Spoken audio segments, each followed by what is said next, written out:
I am calling to order the regular meeting of the Ross Town Council on Thursday, June 18th, 2020.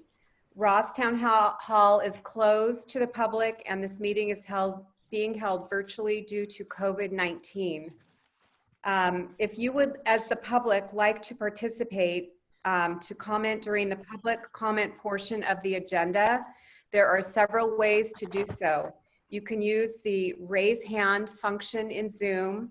You can use the *9 key on your phone, or you can email your comments to Linda Lopez, LLopez@townofross.org. Please be aware that while it may not appear to you that your attendance and interest in speaking are visible, staff can view when participants have joined the meeting and when they have raised their virtual hand. We ask that you refrain from raising your hand until the public comment portion of the item on which you wish to comment. When recognized, please state your name and address for the record. Each speaker is allowed 3 minutes to comment, which staff will monitor. Linda, could you please take the roll?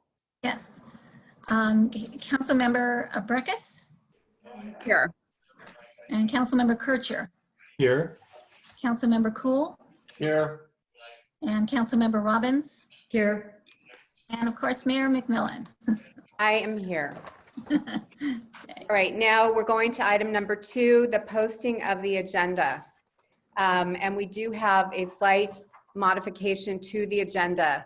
The town was contacted yesterday after our agenda had been posted to see if the town is interested in participating in an informational listening session, probably to be hosted by Marin County, related to the potential renaming of Sir Francis Drake Boulevard. The other agencies that share jurisdiction of Sir Francis Drake Boulevard have also been invited: Larkspur, San Anselmo, Fairfax, and Marin County. Early indication is that all or most of these other jurisdictions will be attending. The request is that each jurisdiction create a 2-person ad hoc committee related to this issue and attend the multi-jurisdictional information learning session that is being planned within the next 2 weeks. To be able to participate, we need to create an ad hoc committee at this council meeting, given that our next council meeting is not until July 9th. So we need to add this item to tonight's agenda, and we need to establish that 2/3 of the council, that both of the following requirements exist. Number 1, that the need exists to take action immediately. And number 2, the need for action came to the attention of the town after the agenda was posted. So if 2/3 of the council agree, we would add this item to create an ad hoc 2-member committee. We would add it after item 15 to this evening's agenda to establish the ad hoc committee. So I think we need a motion to amend the agenda to add this item. Move to I amend. move. Second. Okay, so Elizabeth Breckus moved and Beach seconded. Okay, let's take the vote. How do you vote, Councilmember Breckus? Aye. And Councilmember Kircher? Aye. Councilmember Cool? Councilmember Cool, you're muted. Aye. And Councilmember Robbins? Aye. And Mayor McMillan? Aye. And the motion passes unanimously. Thank you. Next is the meeting minutes. And we have 2 sets of meeting minutes to approve: the special meeting from Thursday, May 7th, and the regular meeting from Thursday, May 14th. Did anybody have any corrections to May 7th? Yes, I did. Okay. Elizabeth? So at the beginning of the on the May 7th meeting, at times it says it's Mayor Breckus, at times it says Mayor Julie McMillan. And I think that we can't both be mayor at the same time. Oh, come on. Okay, we'll make those changes. I think I was fully the mayor by May 7th. Yes, you are. Yeah. Thank you. I did not catch that, so good catch. Anybody else for May 7th? Okay, let's go to May 14th. Any corrections? Wow. You should probably take a vote for the May 7th. Okay. Let's take a vote for the May 7th meeting minutes with Elizabeth's correction. I move we approve with Elizabeth's corrections. May Second. 7. Okay, how do you vote, Councilmember Breckus? Aye. And Councilmember Kircher? Aye. Councilmember Cool? Aye. And Councilmember Robbins? Aye. Mayor McMillan? Aye. And the motion passes as amended. Thank you. All right, going now to the May 14th meeting minutes. Any corrections? I have a correction. If you look on page 1 under item 4 minutes, it Yes. says Mayor Breckus opened the public comment period and there were no speakers.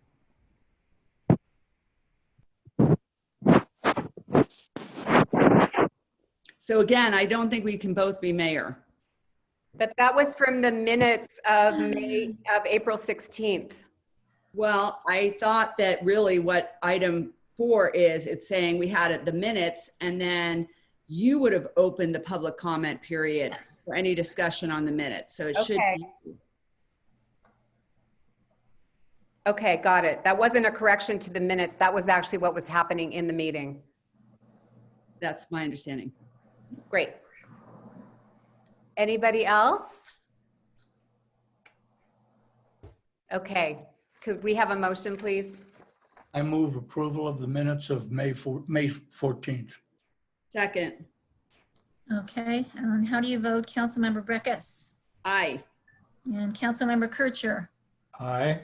Councilmember Cool? Aye. Councilmember Robbins? Aye.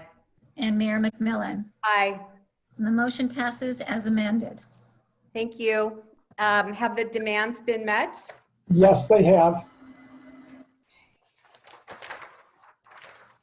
All right, now is the open time for public expression. This is limited to 3 minutes per speaker on items not on our agenda.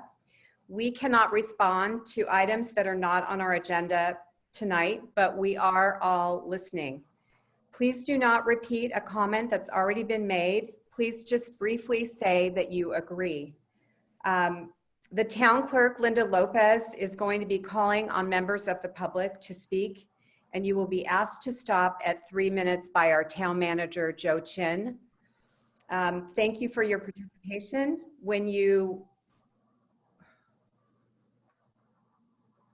I can't even read my own writing. When you start, please state your name and where you live. Thank you.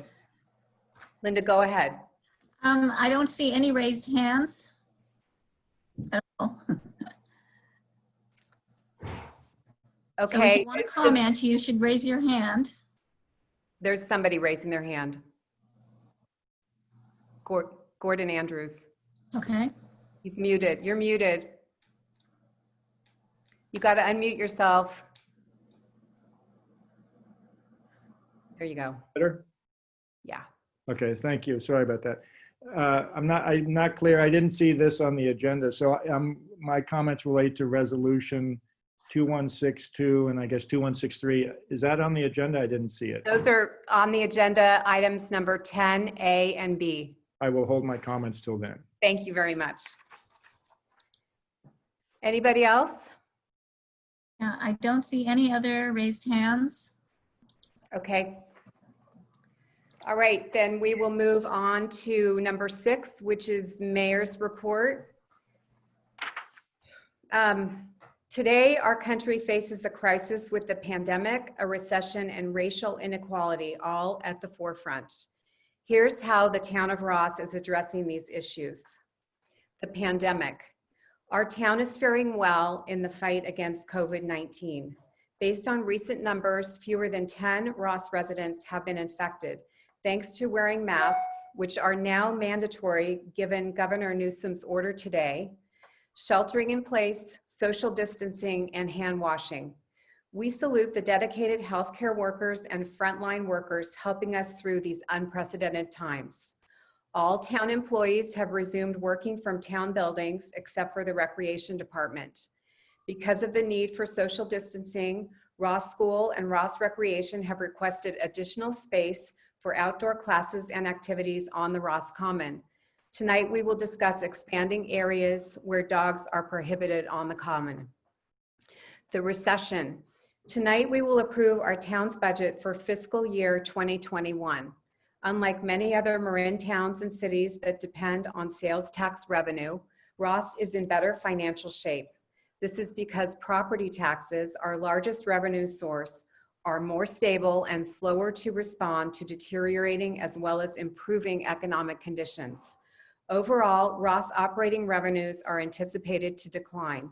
Most departments' expense budgets are being reduced accordingly.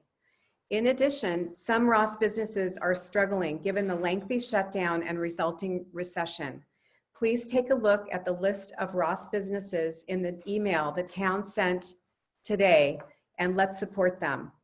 Tonight, we will also be ratifying a June 5th emergency order to help Ross restaurants expand their space to use sidewalks for outdoor dining. Finally, racial inequality. Many of our residents attended the very moving Black Lives Matter gathering on Ross Common on June 6th following the appalling and inhumane death of George Floyd. Thank you to the Mortimer, Earl, and Baker families for organizing this event. Heartfelt speeches were given by Amanda Mortimer, the Earl family, Ross School Superintendent Michael McDowell, Branson Head of School Chris Mazzola, St. John's Reverend Chris Rankin-Williams, Ross Police Chief Eric Masterson, and me. As we have stated, the Rosstown Council, Police Department, staff, and I will treat members of our community with empathy, fairness, and compassion. We will work to ensure that every voice is heard in the fight for social justice and racial equality in our community. Number 7, Council Committee and Liaison Reports. Council Liaison Reports, anybody? Julie, I have a report. Go ahead, Bill. I assume this is the assignments like MCE and Bay Area governments? Is Yes. that the point? Okay. Yes. I attended a meeting with MCE, formerly Marin Clean Energy, in May. And 2 takeaways from that meeting. The first is that because of COVID-19, they reported that they are seeing some sources of state funding being pulled due to the budgetary shortfall. They're hoping for some federal support. Absent that, they're not probably going to be able to proceed with some of their programs, at least temporarily. On the other hand, they are moving ahead with a resiliency program to provide backup power in the case of, for example, planned power outages.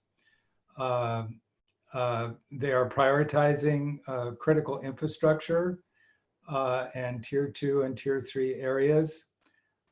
Reading between the lines, I don't think we're going to meet their criteria, not because we're not in a fire area, but I don't think we're going to be deemed to be a vulnerable community in terms of financial resources, which is fair.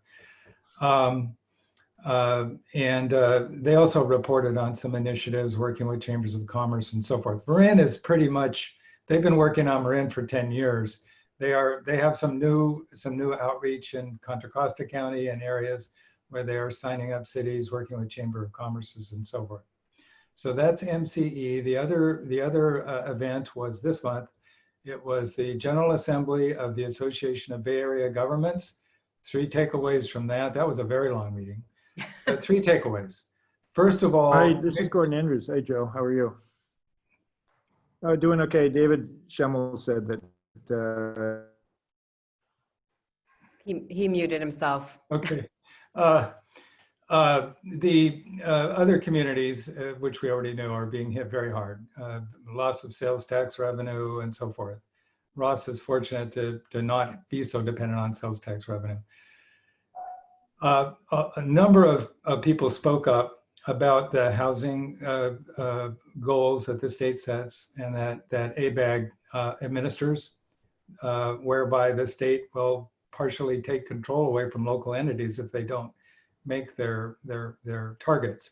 And a number of people said we just can't because of COVID-19. Developers are slowing down. Some of them are changing the nature of their projects because they're not sure about renters and whether renters can afford them. So they were asking the representatives to go back to Sacramento and tell them we're having a big problem here. We need to have a reset. Secondly, it was budget time. So they were talking about some increases for various towns and cities in the Bay Area. Our increase is $127. So I didn't object, but some of the communities have a big increase. And they said, we can't do that right now. So the budget passed, the increases passed, but the commitment was to go back and try to rework the budget and see if they can't eliminate some of this. A lot of the spending is kind of non-discretionary because it's tied to grants that ABAG administers.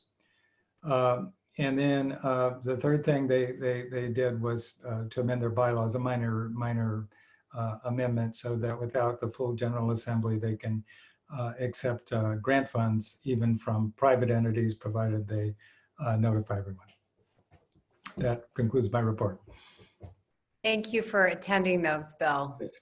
I've attended 2 Marin Wildfire Prevention Authority board meetings. The inaugural board meeting was on May 21st. It was an almost 4-hour board meeting. It's remarkable how much work has already been done to get this new JPA up and running. And we just had another meeting this afternoon that was only about 2.5 hours. The budget was approved today. The president and the vice president of the agency were elected today. It's Bruce Goines and Dennis Rodoni. A very detailed work plan was approved. And Joe has been really working hard on this agency in terms of the budget. So thank you, Joe, for all the work that you've done for that. The board is going to be meeting monthly, especially while it's in the startup phase. So I'll be giving you reports every month. Anybody else?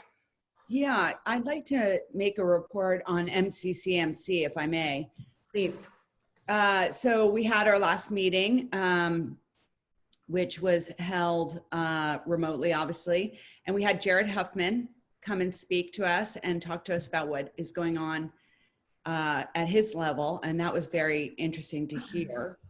And then we also had, obviously, Matt Willis talk to us about the county issues. We're in such a different place now than we were when he spoke to us. But at any rate, that was very interesting. And I think that we're going to have another one, someone from Matt's office come and speak to us at the next meeting.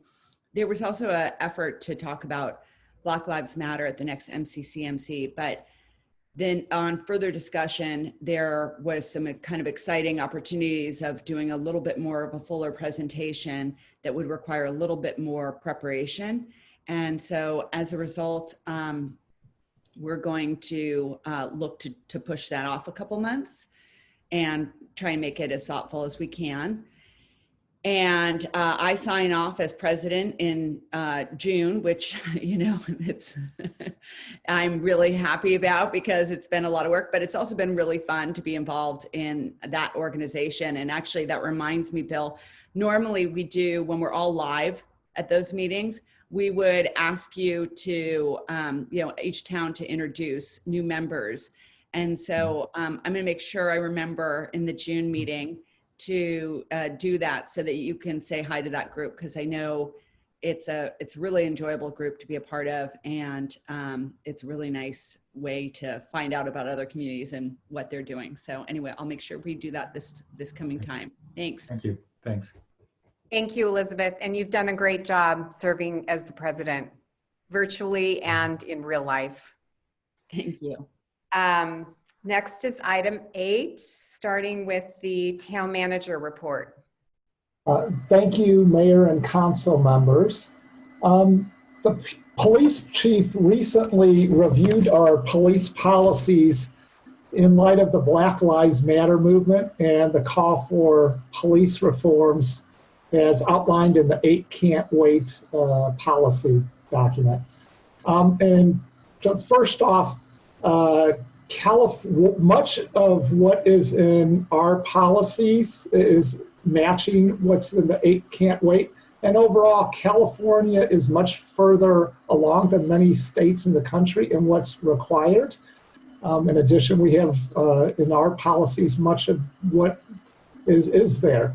That being said, when the police chief reviewed it, there were a couple changes that he did identify to make in our policies. One was chokeholds, where chokeholds, we never did do chokeholds. In our policy, they were allowed, but only if we sufficiently trained on it, and we didn't sufficiently train, so we didn't do it. But now in the chief we put in the policies to ban chokeholds in total, so it never will be allowed.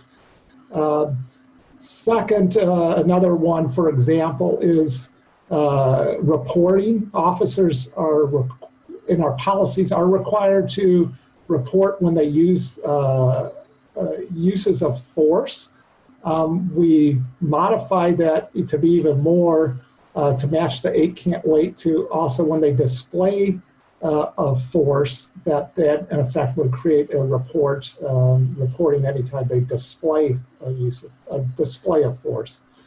So really want to give it to Chief and his crew, and really obviously in the case of Ross, we are very community oriented, police oriented, and serving the community and ensuring that we get the equality and fairness and the equity for all. So want to thank him there.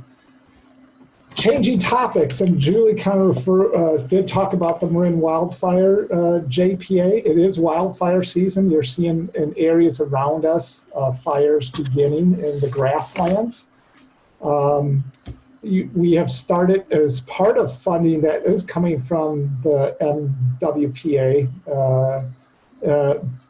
Defensible Space Program. Ross Valley Fire Department is starting to go in the community, and I know a number of people I've heard from saying, and they're coming around really to help you improve your home's chance of surviving a wildfire. Looking at you create a buffer between any building of your property and grass, trees, shrubs, and any wildland area. And then also that you look to harden your home to now before there is a fire. So you have the fire resistant building materials, make sure you clean your roof of debris, and some of them pretty simple ways to help improve the chance of your house in a wildfire.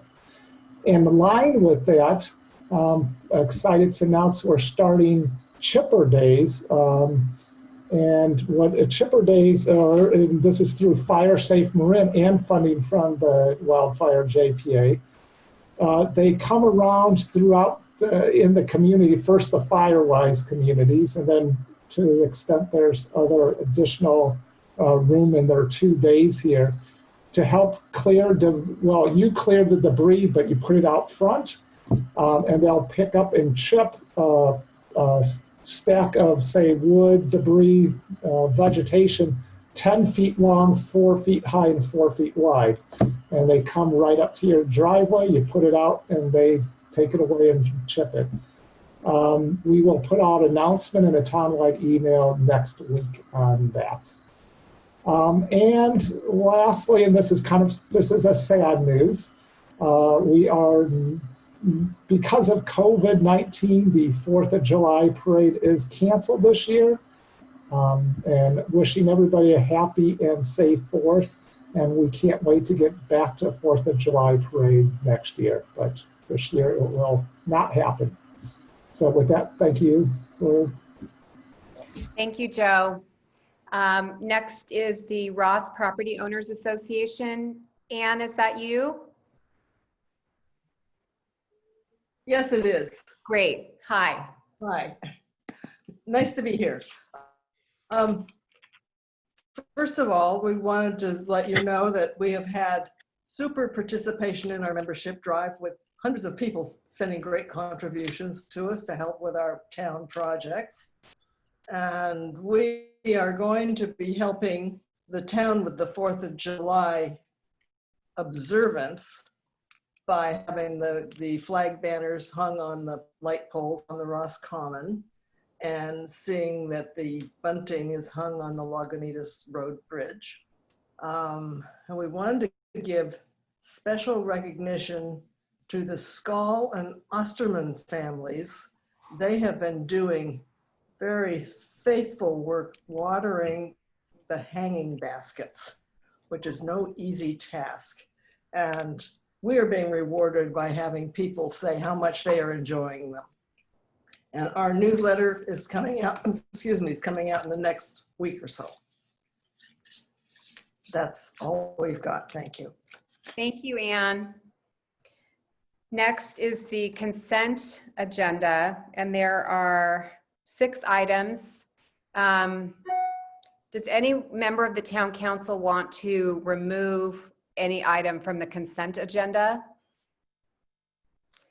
Does any member of the public wish to remove an item from the consent agenda? All right, then we can do this in a single motion. If someone would make a motion, please. Move to approve. Second. Second, I'm sorry, who's second? me. You did, okay. Let's take the vote. How do you vote, Councilmember Breckus Aye.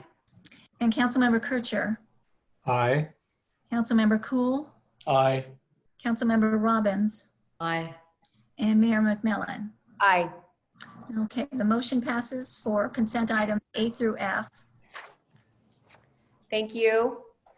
Now we're moving into the administrative agenda. Item number 10, Councilmember Robbins is recused. I'm not sure what you're supposed to, there, she's off. She disappeared, the ultimate type of recusal. So we will turn this item over to staff and Rich.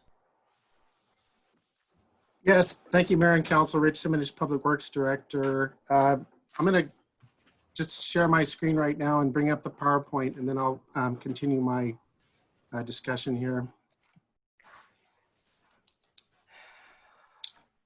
And from the beginning. So tonight the subject is the Town Council discussion and consideration of resolution number 2162, approving the boundary map of and declaring the intention to proceed with the formation of the West Ross Underground Utility District number 1, or the Assessment District number 2020-01, and adopt resolution 2163, authorizing the town manager to enter into consultant agreements with CSW Stuber-Stroh Engineering Group for the Assessment District Engineering Services and Stradling, Yoka, Carlson, and Routh for bond counsel services. So a little bit of background here. In 2007, the general plan identified the action to undertake a program to underground utilities in town neighborhoods if an investigation shows resident financial support for such an action, or if alternative viable funding mechanisms can be developed. And then in November 2019, we adopted our undergrounding policy as a complement to our existing municipal code. That municipal code only described processes for initiating underground districts by council action, and it also included requirements for district property owners to hook up to underground utilities. We had no real policy to set up assessment districts for public funding of these sort of improvement districts. The policy complies with state law, except our petition and balloting requirements are more restrictive than state law requires. We'll get into that a little bit more later on. Overall, the undergrounding of overhead utilities improves public safety, earthquake, and high wind conditions, reduces utility company maintenance costs, and results in improved aesthetics. So where are we now in the policy process? We're in the actually very still early stages of the whole lengthy process, and that it's important to understand that. So the policy identified 5 phases for undergrounding utilities. The first exploratory phase was completed by the neighborhood group working in concert with town staff.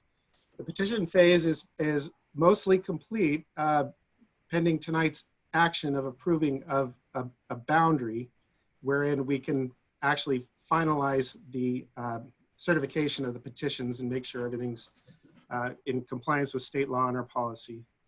And then we're really also going to complete phase 3 tonight, hopefully, which is the engineering and legal services cost proposal phase, which includes tonight's resolution of intent.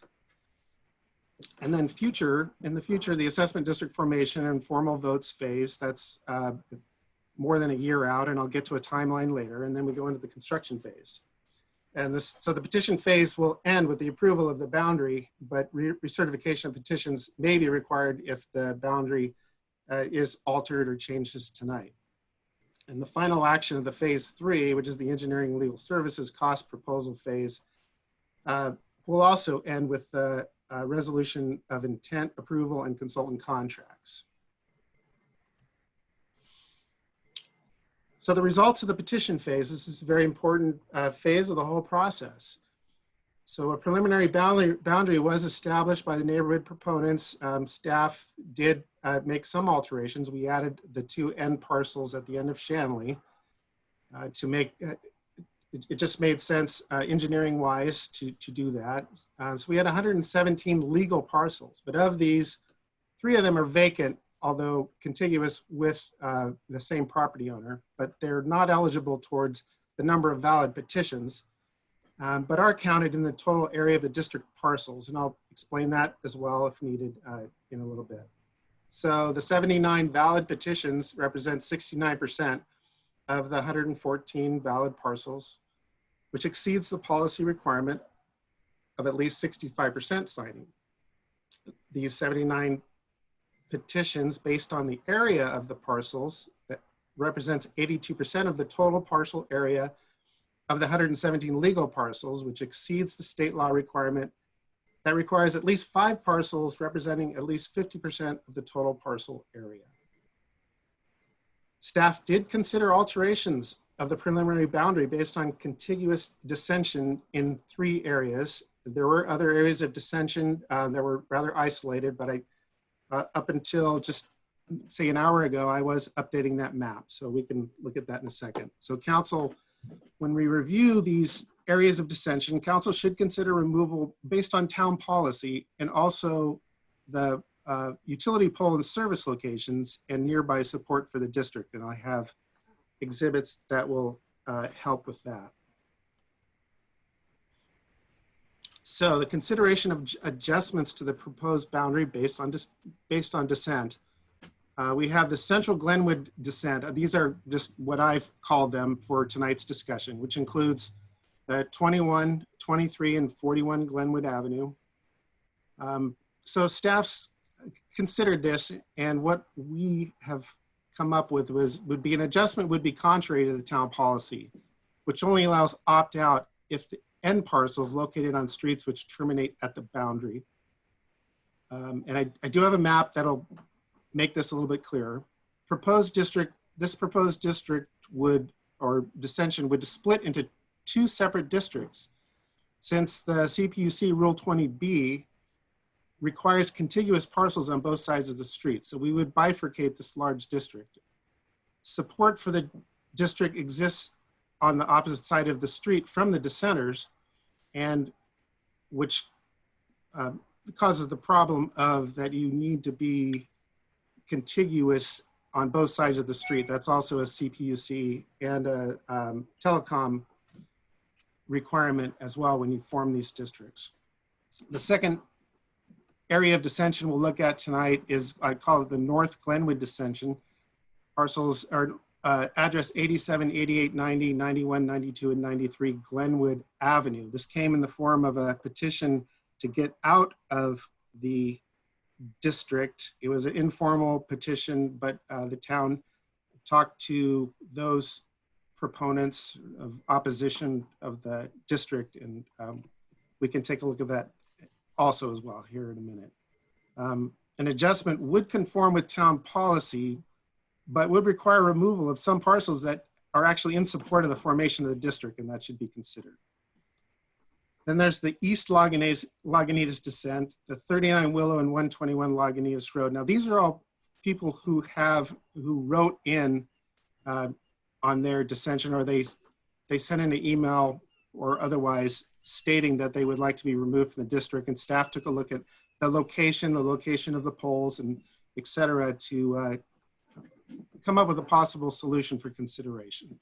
But again, the East Lagunitas dissension could conform a town policy in that it's at the end of the district, but it would also require removal of some parcels that support the formation of the district. So here is a map of the boundary that has the little red dots that highlight the petition signers. And I've also highlighted in yellow the areas of folks that have wrote in with their opposition to the district. So here we have, down here in the right corner, got a nice big cursor here. That's 39 Willow. That just disappears on me. 39 Willow here is the Rudden parcel. And then across the street is 121 Lagunitas, which is the Lampert parcel. This is 170 Lagunitas, which is the Andrews parcel. And over here, this would be the Central Lagunitas dissension group of 21 Glenwood, which is Dickinson. 23 Glenwood is Duda, and 21 Glenwood is Rodriguez. Up here we have 98 Fernhill, the Wilsey property, who sent in a letter. And then up here, kind of hard to see, is the North Glenwood group of parcels. So I'll be able to zoom in here in a second on these.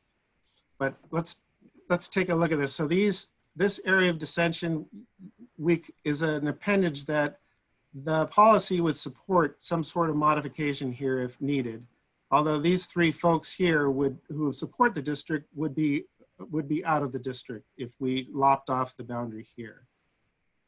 Similar to up here, the North Glenwood, this complies with the policy where we can lop off a portion of the boundary that's at the end of the district, thus not bifurcating the district in any way, which is the intent of that part of the policy. But you would lose, and I'm going to zoom up on this in a second, we'd lose two folks here that actually have signed petition to remain in the district. The 98 Fernhill, they're surrounded by folks who want to be in the district. It's kind of, it's not really an end street. We acknowledge their dissension, and hopefully council has read and considered their letter. And the same applies for 170 Lagunitas. They're surrounded by supporters. We should consider their letter and their comments, but it's impracticable really to adjust any boundaries to support their position. And then the Central Glenwood dissension area, these three parcels is very a similar argument where you would need to include these two parcels, remove them from the district, which would probably require the removal of these two parcels since they're across the street, or that would be up to the assessment district engineer and the location of the poles to really figure it out. But either way, if you remove these parcels, you no longer have contiguous parcels on this side with this side. So you'd separate these two. One of these would have to go and come back and form their own district later, and actually they would both have to come back with all new petitions and applications. So that becomes very problematic.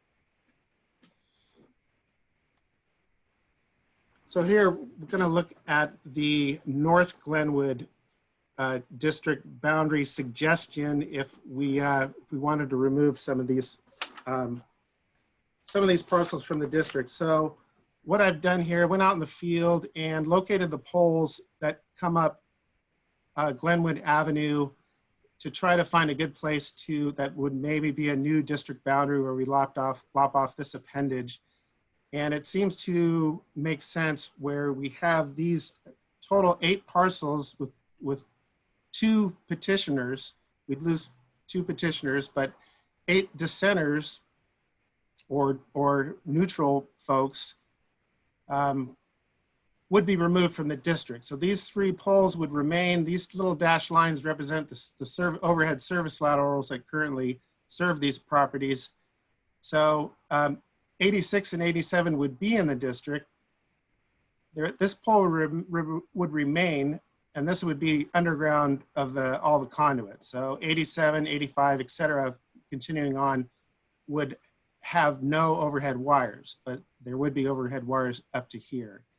87 could probably keep their overhead service, but that still needs to be determined, and that would affect also their specific benefit. Same with 86. They'd be in the district, but they could still have an overhead service, or there would be a transformer set, and 86 and 87 would receive that their service from that transformer. So this is a viable option. Again, two parcels, 201 Bolinas and 92 Glenwood, have indicated to me that they do wish to be in the district. We had one property owner, I believe 88, who did originally sign the petition, but after discussing with him, he did want to withdraw his petition. So of the entire district, we actually had one official person who withdrew. So that is a viable option that we could proceed with. Of course, our policy or our general plan does want everything underground, and so that's up to council to decide tonight. But this again is a viable Can I ask a option. question of staff? Yes. I'm sorry. Is that okay, Julie? I think I'd rather let Rich get through the whole thing, and then we can ask our questions, and then we can open it up for public comment and then bring it Sounds back. good. Yeah. Thank you. It's not too long. So here now we're back at the what I'm calling the East Lagunitas end. And I'm going to backtrack first to that maps just to give us an idea of where we are. So we just looked at this area up here, North Glenwood. Now we're down here at what I'm calling East Lagunitas. So, and I apologize for these graphics. This is just a field notes that I jotted down. So this represents a possible alignment of the new boundary where 121 Lagunitas and 39 Willow could be removed. But again, we've got 3 parcels up here that want to be in the district. That needs to be taken into consideration. SL means there's a street light attached to these poles. So this would be these poles, and there's a few more poles down this way on Lagunitas. They would remain. And at this pole would be the underground riser that would drop down and disappear underground. And then onward, they would all be undergrounded.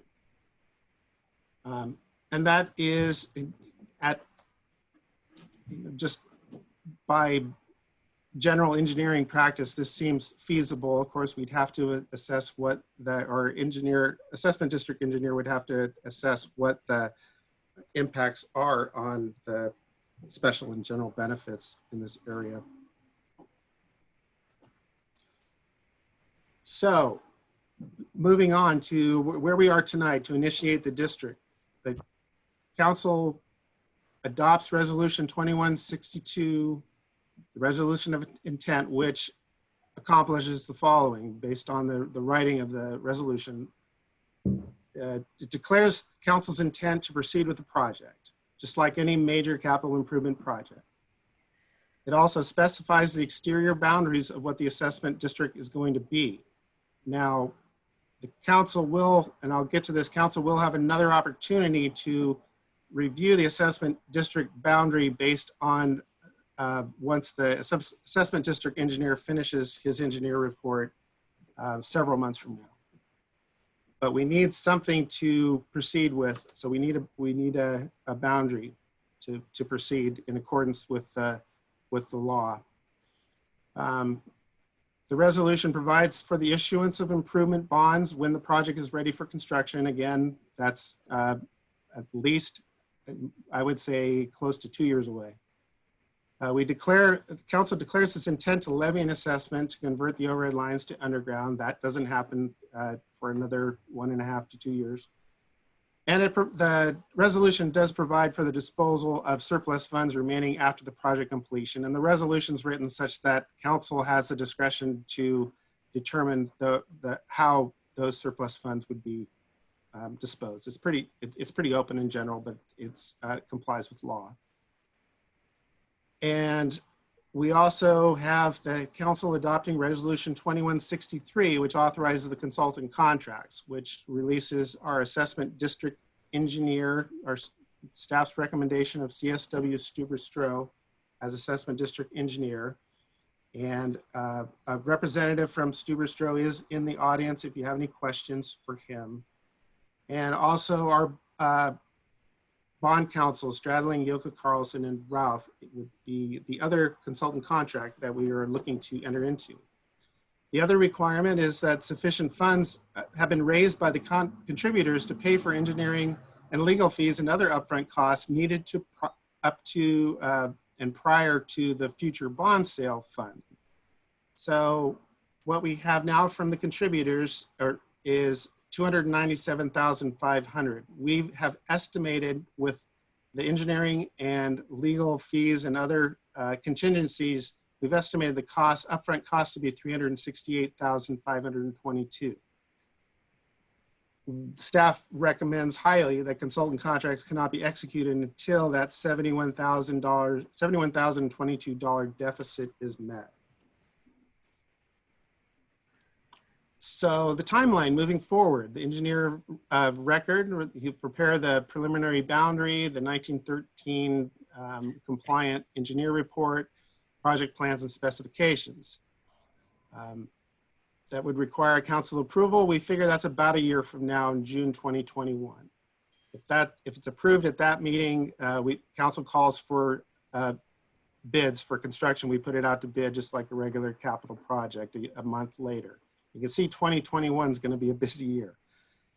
Staff and consultants, we hold an informal workshop where we discuss with the assessed parcels, the engineer's report,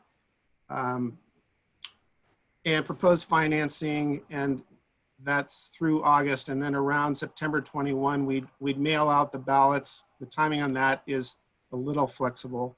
This is a pretty aggressive timeline, but you can see it's stretching at the end there to 2024. So sometime around November 2021, the council holds the balloting hearing to vote on the district formation. So that's about 1.5 years from now. Ballots are counted at the hearing. You will have the bid results. We'll have an updated, the engineer of record will have an updated assessment cost for each parcel, and that should be a pretty accurate number. And so that the parcels, knowing those assessment numbers, will vote on the formation of the district. And if approved, the clerk would file notice of assessments to property owners, and that's be around December 2021. And this is all straight from the policy and state law. And so the council would award construction contracts and authorize the bond sale. The sale of bonds, we estimate to be completed around March 2022, and that would coincide with the beginning of construction. Then the next phase would be the construction completion and notice of utility hookups. They complete the private lateral hookups around August 2022. And between August 2022 and April 2024, it's a long time, but that's the time where we hand over all of the underground conduits and infrastructure to PG&E, AT&T, Comcast, et cetera, for them to pull the wires and pull all their conductors and get the system up and running, and all that additional interior infrastructure needs to be done. So that does take quite a while. So we would estimate on this timeline that construction would be complete around April 2024. This is an exhibit showing the proposed boundary assessment district number 2020-01 that we filed just a couple days ago with the town clerk. And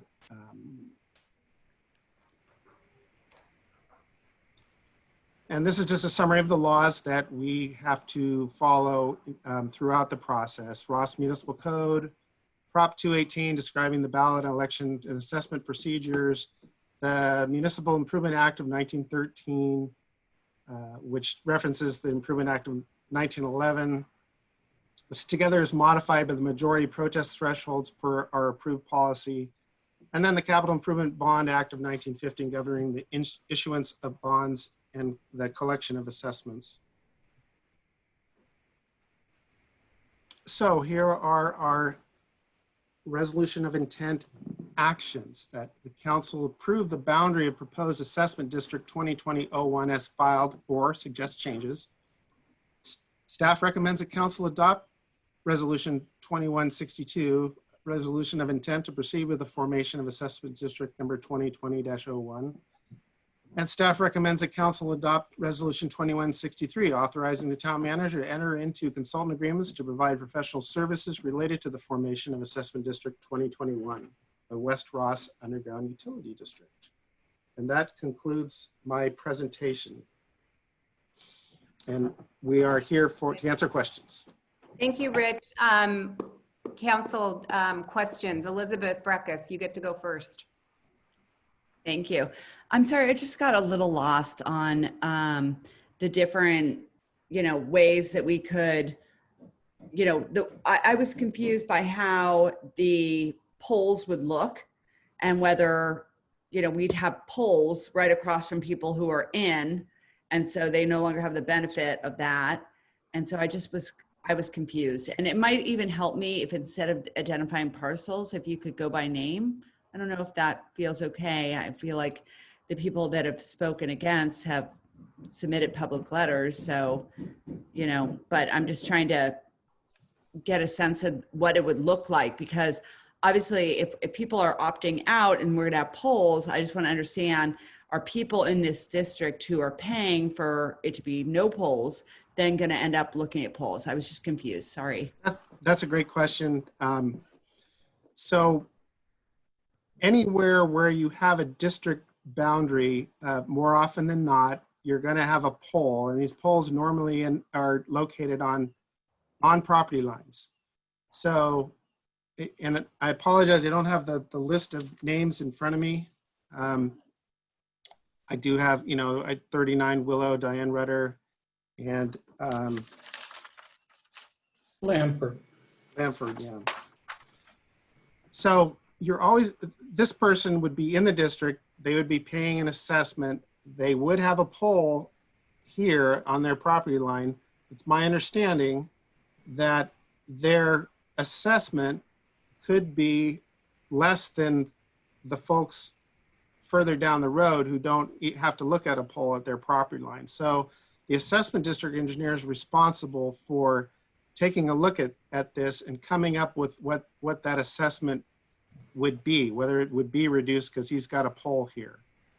And then alternatively, this 123 here would actually have some benefit because he could walk out when he gets his newspaper and look down and see a nice Lagunitas road without any poles. And that wouldn't be necessarily an assessment that he wouldn't have any assessment on his tax rolls.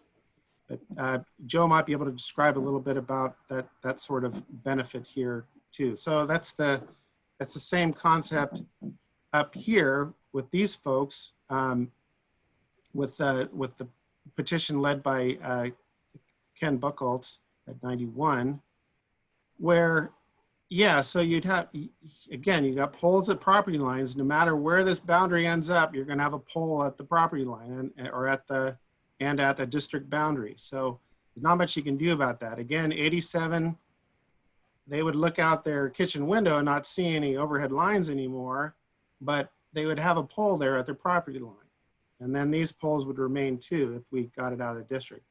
But say we stayed with the district boundary as it is now, you would still have, this pole is a really nasty pole there at the corner of Bolinas and Glenwood. It would be removed, but 141 would still have to look at these poles across from Bolinas. So that all gets evaluated by the assessment district engineer. Does that help answer your question? You know, it does, but like, can we just go area by area of protests so I can really understand like what their protest is, and also what then the people who want to be in are gonna, I mean, I just feel like I need to go that nitty gritty in order to like fairly evaluate this. So we have, can you go back to the last map that you showed me? And Richard. This one here. Yeah, thank you. You're doing a great job. But okay, so this is the base of Bolinas and Glenwood, right? Yes. And I'm sorry, how many property owners right there do we have? We have 8 property owners that are in the current district. Objecting? No, 6 are objecting and 2 are supporting of this group that would be removed if we adjusted the boundary. Can you 8 show me total. can you show me which property owners are objecting? Yes. It would be this one here, that's 93. Mm-hmm. And if you have the list from your packet, you could follow along Right. with who's who. Then there's Yeah. 91 here. I know that's Mr. Buchholz. That's then 89. Then across the way, there'd be 88. These are all dissenters, or they're neutral. I'd have to, yeah, these are all that are dissenters. 90 is a dissenter. Then we have 92, which signed the petition. 141, which did neither signed nor dissented. And 201 signed the petition. So we have these 2 guys who want to be in. 141 hasn't responded yay or nay, as far as I know. Okay. And the rest of them want to be out. So 8 people want to be out in this area, and how many want to be in? I'm sorry, it's Or 6 how many people. were neutral? 6. Oh, okay, yeah. Well, 5 want to be out. 2 want to be in. 1 is neutral. That the neutral guy is 141. I'll walk through it again. Neutral, wants to be in, wants to be in, wants to be out. These 6 here want to be out. No, the 5 here want to be out. And have any of them put, I mean, I just want to know that just to evaluate this, have any of them put money into these initial fees to, fund are any of them out of pocket? No, none of them are contributors. And also I do want to clarify, actually, these 2 parcels, they signed the petition. I believe this gets confusing because so many of the things, yeah. They signed the petition to get out, then they signed the petition to get in, they signed the petition to get out. I'm not considering them because it's the only real place to put this boundary. We can't keep moving up Glenwood. So, But sorry, if you put that boundary there, those 2 people would be looking at a pole on their property line. yes, these 2 that are in the district paying assessment would see a pole. And is there any way for the pole there to be retired and moved over to the next one so that we could, people who want to be in are like, I don't know, is there a way to do that? No, absolutely not. Because once you remove this pole and you start undergrounding, then you have people who are outside of the district receiving a special benefit. And that our bond counsel would tell you that that's absolutely Okay. can't happen. Okay. Can you move to the next area so I can a little bit understand that nitty gritty there? Yes. This is what you're calling Central Glenwood? No, this is East Lagunitas. Oh, I'm sorry. Okay. If you'd like to look at Central Glenwood, I can bring up Whatever's that. convenient for you. As long as I'm oriented, that's fine. All right, so here we are this is Lagunitas and Willow. Here's Uh-huh. DeWitt Avenue here. Shady Lane's probably right off the screen right here. in Allen and Ross School and all that. So that's where we are in the world. So in this group, I need to go back to my map here. So we're down here, Elizabeth. Okay, thank you. Um, Any property names that you can associate with it so I can just refresh my recollection of what people said? Diane Rudder.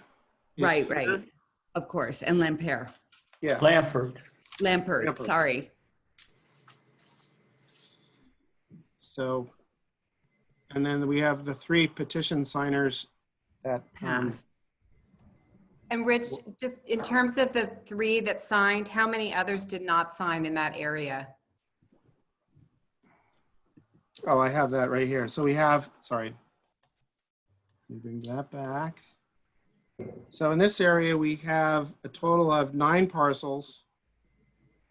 3 of those 9 parcels signed a petition. So, and 2 of them have voiced that they want to be out. So we have 4 that neither want to be in or out according to their correspondence. We have 3 that want to be in, and then there's the remaining 2 here that want to be out. So the only, with the location of the poles on Lagunitas, it only makes sense that we would leave this pole in.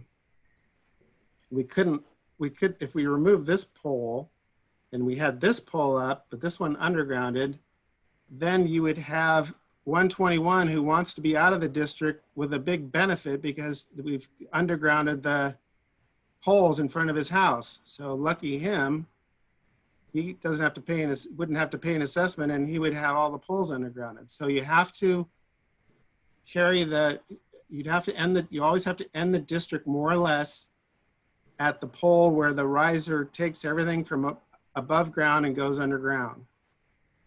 So that makes it fairly easy for me. I'm not an assessment district engineer, but I've designed these type of joint trench for new subdivisions. That's where you go from overhead to underground, and it's usually at a property line. Madam Mayor, can I ask a question about this particular area? Yes, please. Thank you. Rich, Dr. Lampert in his letter says, and it looks to me like he's correct, that his power does not come from the Lagunitas Road line. His power comes from a line on Willow Road. Yes, that is correct. And is the same true of the Rudden property, that it comes from, it comes from that pole? Yes, it does come Okay. from this pole. I mean, so is there some reason why it's a big deal to move the boundaries so that 121 is not in? The only thing that council needs to consider is that 3 people up here want to be in. Well, we couldn't just move the boundary around the back of 121? No, it doesn't really. So you're saying to come around. It doesn't really, you have to have both sides of the street. Oh, okay. It's kind of But physically. where does DeWitt stand on this? I'm sorry? DeWitt isn't in the, No, they never were. so that's not a problem for being across the street. No. Doesn't look to me, is it true that 120 wouldn't have an across the street problem? For this portion, well, I'm just trying I to don't figure think so. out, Rich, how much of a problem it is to exclude 121 because his power does not come from Lagunitas Road. It's not about where he gets his power. It's the benefit of undergrounding the lines along any part of his frontage. And the assessment district engineer would have to look at this to see, how this boundary line would happen, or it would go to the center of the street and over here and down here. That's probably would make more sense. I mean, I guess this isn't quite a question, but just to wrap it up, 121's argument has some appeal to me. Yeah, this is another big old nasty pole too. Yep. That would be really expensive to underground that all of that. Plus it's a street light, so we'd have to put a pole up again with a street light on it. But I probably won't live to see it, but I'm hoping that eventually all these poles do end up underground. But that's my opinion that I'm not supposed to express. Well, thank you very much for a good report, and thank you for answering my questions on this particular area. Any other questions from the council? Can I just ask a question along Beach's lines? Beach, could you kind of go into that a little bit more? I think I understand what you're saying and your rationale, but can you, and I think it makes sense, but can you just explain it? Well, Dr. Lampert wrote us a letter in which he pointed out, and I looked today and I believe it's true, that his power does not, 121's power comes in that pole where Rich has got the cursor right now that's on Willow. His power doesn't come from Lagunitas. And he further says that his the major window where he gets his view is on the Willow side rather than the Lagunitas side. Right. And how does that hold true for the Rudden property? Can you explain that to me? Well, Rudden comes from the pole on Lagunitas. That's the difference for her. So that really makes it quite a difference is what you're thinking. Yeah. Okay. Okay. Thank you. I'm just trying to. I mean, maybe it's not, I mean, as we talk, I can see that it may be difficult to exclude this 121, but I think he has a decent argument for us trying to do it. Mm-hmm. What you're saying is he's going to get the benefit. So there's an advantage there, but he says his view is different. So maybe it's not, but you're saying 121 and 39 are not quite the same. Correct. In the sense. Okay. I got it. Thank you. Rich, do you want to also discuss the Central Glenwood issues? Sure. Yeah, we can revisit that. So unfortunately, I don't have the detail for this. As I was looking at this configuration, it kind of became a moot point for me because these three parcels would like out. The poles run along. I think they start on this side, the dissenters side. They transfer over to the opposite side where the poles are on the opposite side, and then they re-enter up here about. And I'm sure Bob Dickinson knows this much better than me. So if we move the boundary to remove these folks, it's different from down here in DeWitt because DeWitt faces, this parcel faces DeWitt. It gets its power from DeWitt, but that's why it's a bit different from this configuration. These guys, their driveways come off of Glenwood, their service laterals come off of Glenwood, they share the same poles. And if these would be removed from the district and the poles are left up, well, these no longer get that benefit. They would be removed from the district, and you would have this chunk of land that divides these two districts, and both districts would have to restart the whole process as separate districts. PUC Rule 20B requires that these districts be contiguous. So it would be pretty messy. That's why our policy is written so we can lop off these end sections rather easily. the supporters losing their district notwithstanding. So does that help explain that one? Yes, thank you. And do you know if any of the supporters on the East Lagunitas side have contributed to the funding efforts? No, they have not. Okay, Which people are we talking about? those people. These three. Well, I was told last night by one of those people that they have contributed. Let me see. I think the Reeds have, and the Joneses, and they're closer to the school. So I think what I understand is, Rich is saying past the people who are objecting towards Willow, those people have not. But I know the Joneses and the Reeds have, and That's correct. That's what I was So have told they? last night by Mrs. Reed. Yes, Jones and Reed, 103 and 105 Lagunitas. Can Are you show where contributors. could you show where those are on the map? Yes. 103 is the house that's still under construction. Okay, Can you still see my screen scrolling this map? yes. no, not now.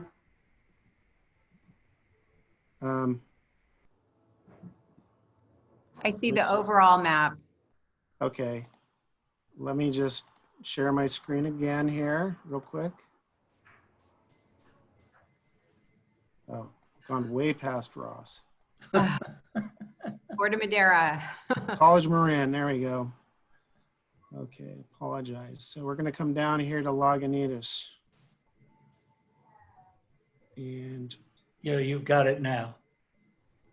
so at 103, and was it, And 105.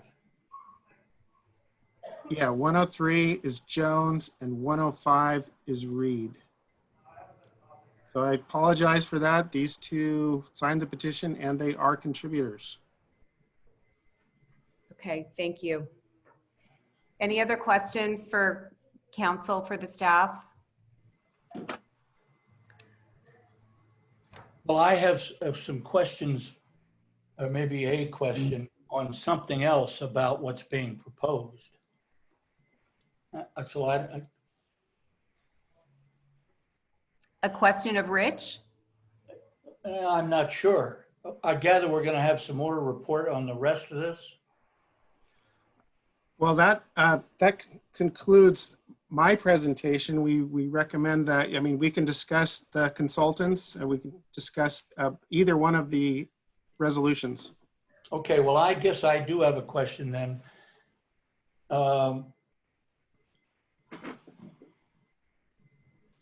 I'm concerned, and I think I've expressed this concern before. I'm concerned about the people who are going into this knowing what the criteria are that the assessment engineer is going to use to establish how much money, essentially, how much money they have to pay. And I don't find, maybe I'm missing it, but to my observation, there is no place in either the resolution or the proposed contract with the engineer that spells out what criteria they are supposed to use in determining how much these various people are going to have to pay. I have, for example, in the past, I've heard that view was supposed to be a consideration. I would suppose that in most of our town, view is not a big issue. Frontage is appropriately, I understand, one of the considerations. And I just would feel better if we had better spelled out what the factors are that these engineers are going to use to establish how much money these people are going to have to pay. I think that we do have a bond counsel representative in the crowd. He might be able to describe it. The way he describes it is there's no written formula. It's really, it's an art rather than a science. And I'll leave it to Joe, whether you want to, well, we've got Bob Whalen, there he is. So maybe Bob, you can kind of answer that one for Councilmember Cool. Certainly, members of the council, good evening. I'm Bob Whalen with Stradling, Yaka, Carlson, Routh, proposed bond counsel on this district. So you ask an excellent question. Basically, the requirement is that you assess the special benefit to each parcel. And I've done a number of these districts, and assessment engineers, depending on the facts on the ground, use different factors. For example, over in Tiburon, when we did those, there were 4 factors that they used, including, view, public safety,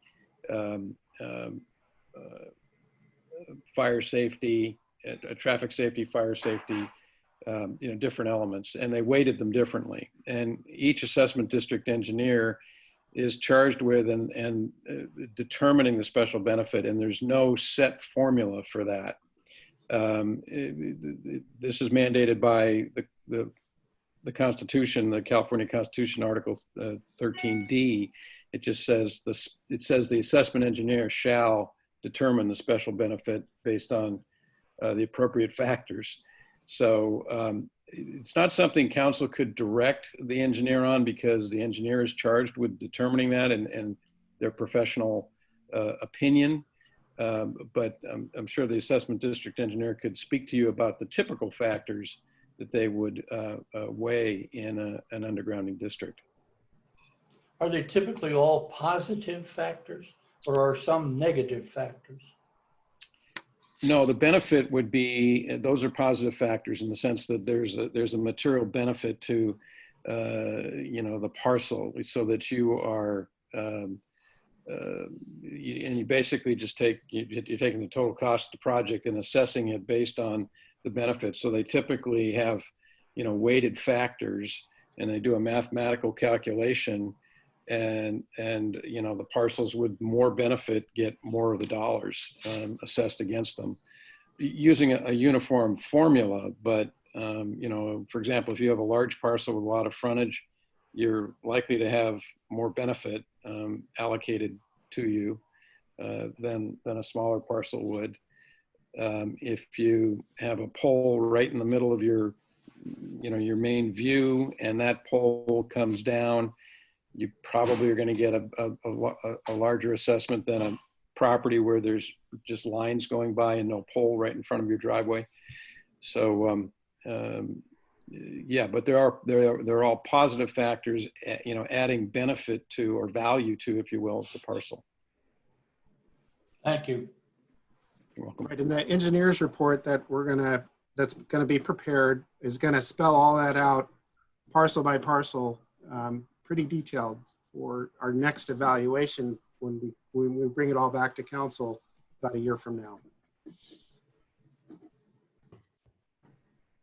Any other questions, council members? Yes, Julie, I do have a question for Rich. When it comes back to council, again, after the studies are done and the assessment engineer has come up with conclusions, what do we then do? What discretion do we have at that point to change the assessment district, or is that sort of cast in stone at this point, meaning we'd have to start over? That's a good point. We went over that in our policy. So the next chance for council to take a look at everything and see where it's all at would be once the assessment district engineer has completed this. It's still a preliminary engineer's report, and the actual design and specifications for the whole undergrounding project. So he would develop pretty good costs at that point. So he'd bring it back to council and that's would be approval of the preliminary engineer's report, and that would and boundary that is associated with that engineer's report and that design. So you would have one more opportunity to say, hey, things are looking out of whack, this doesn't look right, or everything looks great. So you'd have another opportunity, say about a year from now, after all this design and analysis is done, to take another look at it before we set it in stone. It would then get more or less set in stone within 6 months of that. After the bids come back, we have a much better idea. We modify the engineer's report, and it's presented to council at the ballot hearing. So at the ballot hearing, now that you would have more final costs and final boundary, you're ready to vote on start spending construction real dollars on the project. So you would still have an opportunity, council, to not have that hearing, believing that more work needs to be done, or this part or that part of the district is hard or something like that. So the short answer or long answer is you still have opportunities to adjust the boundary. I have a question. Go ahead. Well, I'm just going to follow up. Excuse me, Elizabeth, but Sure. on when it comes back the first time, it does appear that we have a chance to take another look at this now that we have some numbers. When it comes back the second time, now it's been bid and so forth. But you're saying even then, if we still don't like the way it's coming back, we can make some changes? Well, it's been bid, but you haven't authorized the town manager to award any contracts yet. So the town would have every opportunity and right to withdraw all the bids. But at some point, this goes out to a vote. Once it goes out to a vote, right? Once it goes out to a balloted, weighted vote, weighted on the amount of assessment on each parcel. And if that vote passes, then all the balls start rolling, and it becomes very difficult. And maybe Mr. Whalen can chime in on how difficult it would become after you've awarded the construction contract to make any changes. That would be, in my opinion, very, very problematic. Yes, essentially at that point, I mean, there is a process under the law where you could make modifications or go back to modify assessments, but you're basically going back through the entire process again. So I think Rich is right. Once you've had the vote and the assessment's been approved, you bid it without going all the way back to square one, to make modifications to the assessments. You'd just be proceeding on the basis of the original assessments. But it has been done. There have been situations where supplemental assessments have had to be added on with the approval of the owners down the road. But it's pretty locked in stone at that point. Madam Mayor, speaking of assessments, according to the staff report, we're $71,000 short for the amounts we are going to have for these two contracts, and yet we're being asked to authorize them while not having all the money to pay for them. Is that right? Rich, can you address that? Sure, that's correct. So you've authorized the town. You'd be authorizing the town manager to enter into the contract. That doesn't mean that the town manager will take that authorization and enter into contract. He will wait until the correct amount of funds is in our checking account. Elizabeth Breckus, did you have another question? I don't see her. Bill, do you have more questions or are you finished? I'm finished. Thank you. Okay, Elizabeth? Sorry, I think my question got answered. Thank you. Okay. All right. I think now we should open it up to public comment. And Linda Lopez, the town clerk, is going to facilitate that by calling on people who have raised their hands. Yes, so the first one would be Barbara McCarroll. Yes. Can you hear me? Yes, we can. Okay. Yes, I'm wondering how many council members are actually affected, live in this district and are affected by the assessment? There's only one council member who lives in the district, and that is Elizabeth Robbins, and she is recused from this discussion. That's why she's not participating. Okay, I think it would be good for her to participate. Our town council lawyer has said that because, well, Ben, could you address that, please? Yeah, under the Political Reform Act, it would be a conflict of interest, and she would be subject to liability if she participated. So, is not doing that.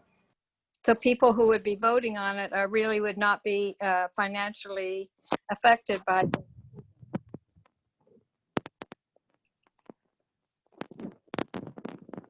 You know, we're not here to get into a debate with people who are making public comment. We just want to receive your public comment, and then we'll bring it back and the council will discuss based on everyone's comments. Okay. Linda, go ahead. Okay, the next one is Liz Amini.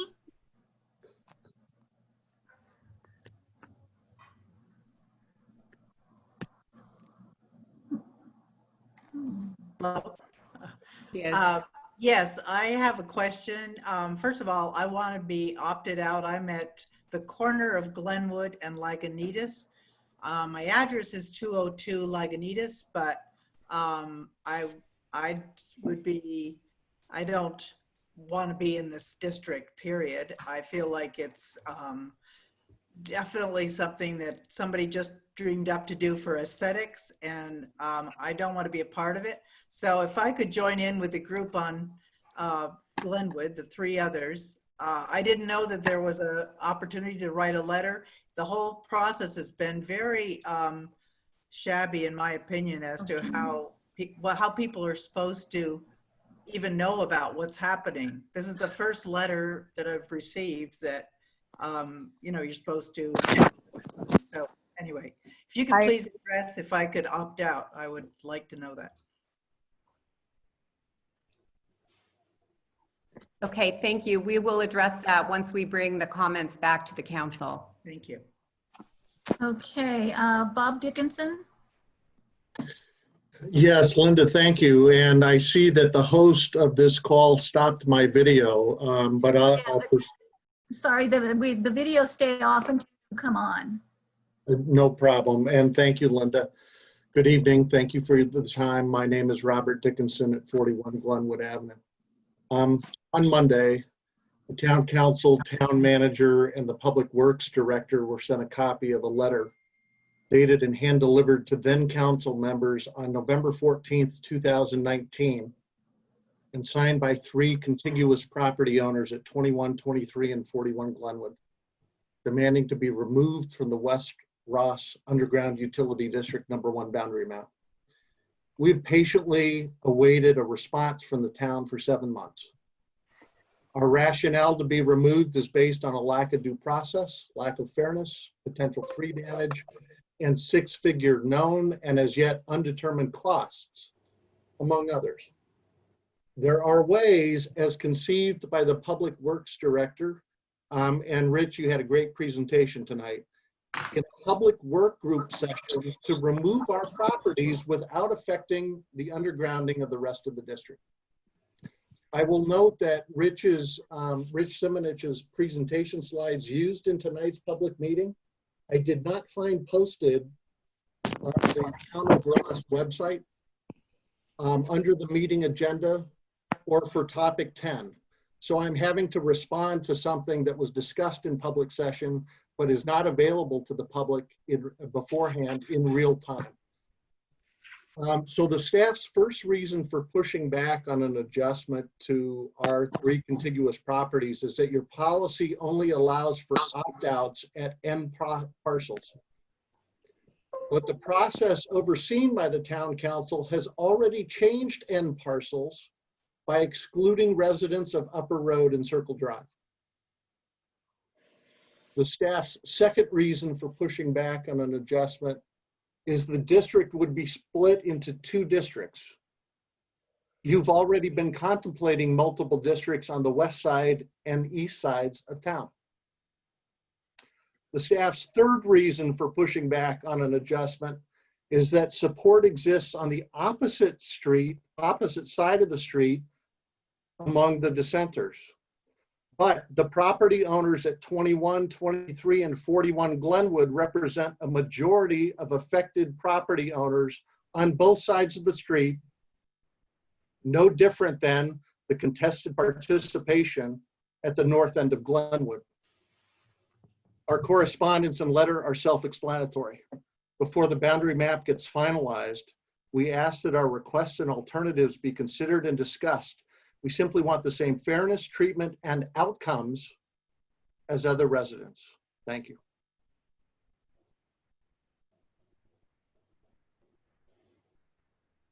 Linda, can you call on the next person? Yes, the next person would be Kathy. Sorry, I just needed to unmute. I'm Kathy Wilsey. I live at 98 Fernhill. I wanted to speak today about a couple of issues. I do agree with a point that was raised a couple of minutes ago in that this effort and the assessment district, to me, appear to be largely about aesthetics. And I say that because we've largely just heard about the presumed benefits of putting all of the lines underground, and we've not heard anything about potential risks associated with that. I seem to be a distinguished parcel owner in the town of Ross because a couple of years ago, there was a power line surge in an underground line in my yard that caused a fire. And I found myself standing on the street with the police, the fire department, and PG&E, not getting answers to a lot of important questions. Fortunately, the fire was put out pretty quickly. I was pleased that it didn't move on to any of the other any of the other structures on my property or other properties near mine for that matter. But I have to say that PG&E was not very responsive. In fact, the transformer was severely damaged. I went on for several months to have severe changes in my power to my yard. And only after considerable pressure and arguments with PG&E was I able to successfully get them to replace the transformer. So I think the notion that putting lines underground would mitigate risk to fires, perhaps, and I think there's certainly circumstances or causes of fires where that might be the case.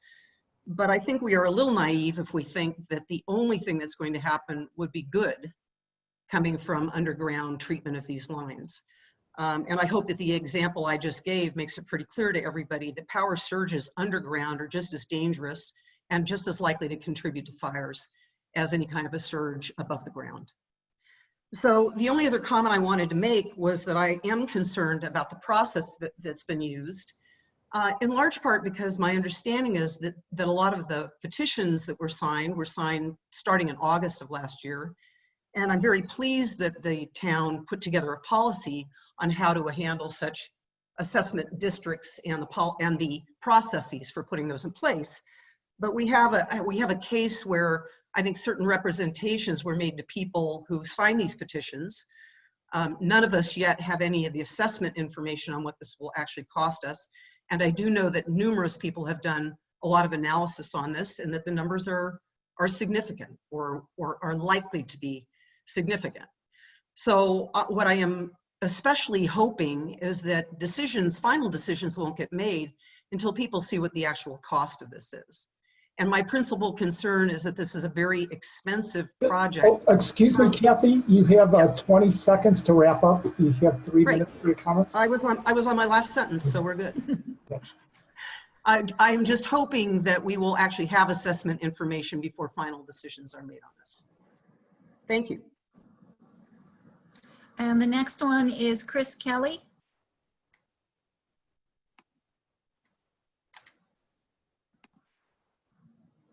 Okay. How much time do I have? 3 minutes. Okay. As you know, Stephanie and I started this project a couple of years ago, and right away we discovered that as of 13 years ago, it was in the town plan.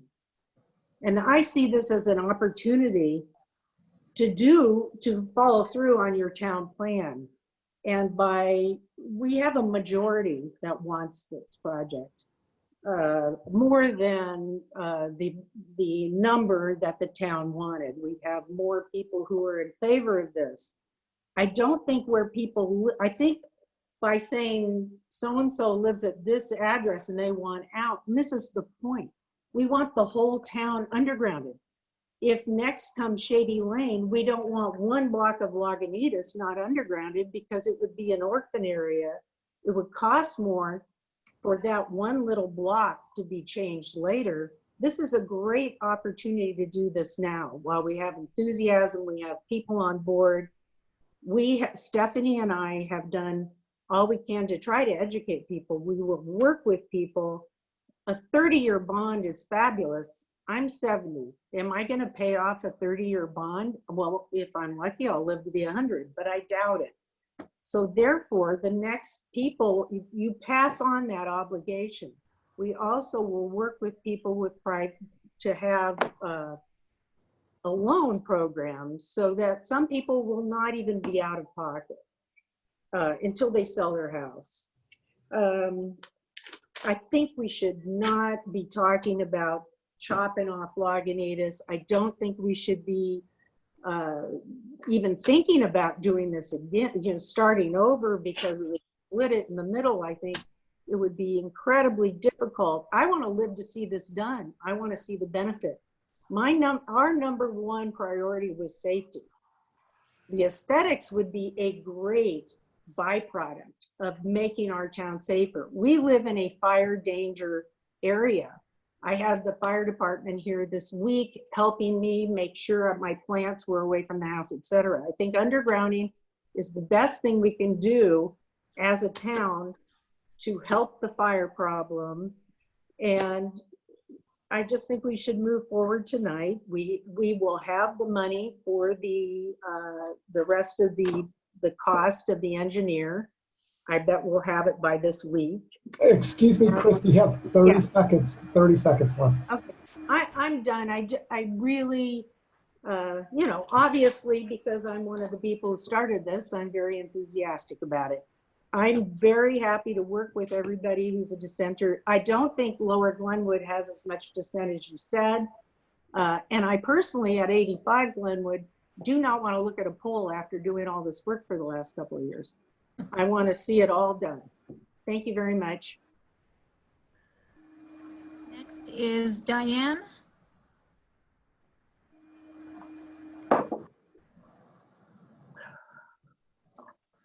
Hi, is this for me? I'm sorry, I had to unmute myself. Okay. Okay, I'm Diane Duda, and I live at 23 Glenwood, and one of the people who have had challenges with this. And I want to say is that I totally understand people wanting their aesthetics. I totally understand all of that. I think from the time this was introduced, there was confusion around it. There was also confusion about opting out. Statements were made that I do not know if they still exist. They were made by both people with in the town administration and by the people who were presenting the petition. So, we come to this point now where all this work has been done, but still a lot of questions haven't been answered. And we also have people who really weren't clear on the concept going along. So the district, by the way, the final form I took a picture of it, but the final form of the district lines moved as people came online to support it so that you would get the percentage to make the vote to go ahead. It first started that it was going to be X district, and then it looked like there wasn't enough people to get that through. So then we enlarged, we left off Circle Drive, but we put on this piece. And suddenly we have a district where we got enough percentage to get the vote to get it passed. But there were questions asked all along, things about laterals, things about the town council would have some discretion as far as giving people an opportunity to do an alternative. None of those questions have ever been answered in any formal sense. So here we are at this point where people are saying, well, gosh, we just need to move forward. We've done all this work. We've done all of these things. I want to see this. And I still think there are unanswered questions that have not been resolved. And so you are voting to affect people's lives. and what they'll have to do and what they'll have to spend and do all of those things. I think one person made the point, and I understand that you are our representatives, but in this particular incident, in this particular boundaries, you aren't a part of it for the most part, except for Elizabeth. So I just caution, once again, I think a caution I made a while back is it would be really useful if the town had an opportunity, the council members, et cetera, to talk about, okay, what are the exceptions? How are we going to handle this for people that may not want to deal with it, particularly on things such as lateral lines and stuff? Because for some of us, though, you know, there is the district, there is the undergrounding piece, that's the thing that everybody's going to see and be as part of the aesthetics, but there's also like, you know, a couple $100,000 worth of work to be done to get from our house to the street. And none of those questions. Diane, you have 20 seconds left. Thank you. None of those questions have yet been answered. So I'm really hoping that the council will consider that. I don't know how to get the answers. Thank you. All right, next is Stephanie DeMarco. Great. Hi, everyone. We've talked about this a lot. And I am disappointed that we are at this point where we have a policy that was agreed to by the town council, and now some of the tenets of it are being debated. The policy is pretty clear that you need to be an end parcel to change the boundary. And I just think it's a slippery slope for the council to go down to start looking at individual dissenters. We live in a democracy. 70% of the people have said that they want to do this. I wish we could all agree, but it's just a slippery slope to try to make everybody happy. I just don't think it'll happen. And this is part of a bigger long-term plan for the town, and I think we kind of have lost that in this conversation. I mean, Rich and Joe didn't talk about this, but their plan is to use some of the 23A funds to underground the public areas by the school, by the church, in front of the town buildings. And so to have these orphan blocks, we lose the opportunity forever to underground these utilities. This is the time to do it. It would be very short-sighted. No one wants to pay for infrastructure. I don't want to pay for infrastructure, but I know PG&E isn't going to pay for it. So that's why I'm pursuing this, because the only way this is going to get done is because we have a super majority of residents who want to do it. And this is our moment. If we start lopping off and making exceptions and basically tweaking the policy, which says if you get 70%, 65%, then you should be able to create a district. I think it'll create a ton of problems down the road for future districts if individuals think, oh, I can just go to the town council and say, look at my view from my living room. It's just not, it's not a good way to go. Okay, I don't see any more raised hands. However, I have received a couple of emails. One from Kevin Buckholz. Kevin, you're on. Do you want to speak? Yes, I do. Thank you very much. I'm asking council to defer their decision on resolution 2162 until they have adequate time to really consider the map alternatives. I think Stephanie's point is an excellent one, that there's a majority of people who voted for an underground district, but they didn't vote for this map. So there's ways that we can adjust this map to accommodate the residents who are dissenting on North Glenwood. I understand that the point's been made that there's not a large majority, but there's only 2 people out of the 8 residences who have signed. And I find it peculiar that one of those also signed my petition back in November that said they wanted to opt out of the map. So we do have a large number of people at the end of that district who would like to be lopped off. So to accommodate 1 or 2 people at the expense of 6 or 7 seems to me incredibly misguided. I keep hearing about how this is a safety issue, how this is about fire. If this was really a safety issue and not one of aesthetics, you could use these millions of dollars to buy firefighters. Or you could underground the types of wires that actually do cause fires. The high voltage wires up on Mount Tam.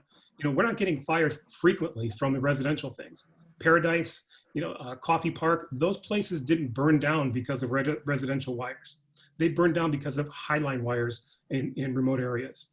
So again, if you really were concerned about fire, you could buy more firefighters for these funds rather than undergrounding. This is an aesthetics project. This is a vanity project more than anything else.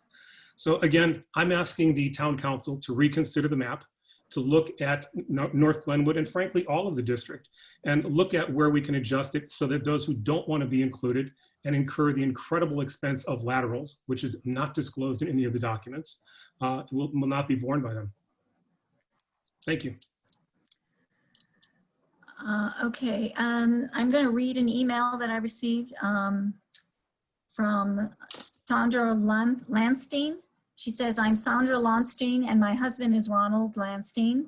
We have owned our home at 57 Glenwood, going on 20 years. We are very much not in favor of continuing the proposed undergrounding project.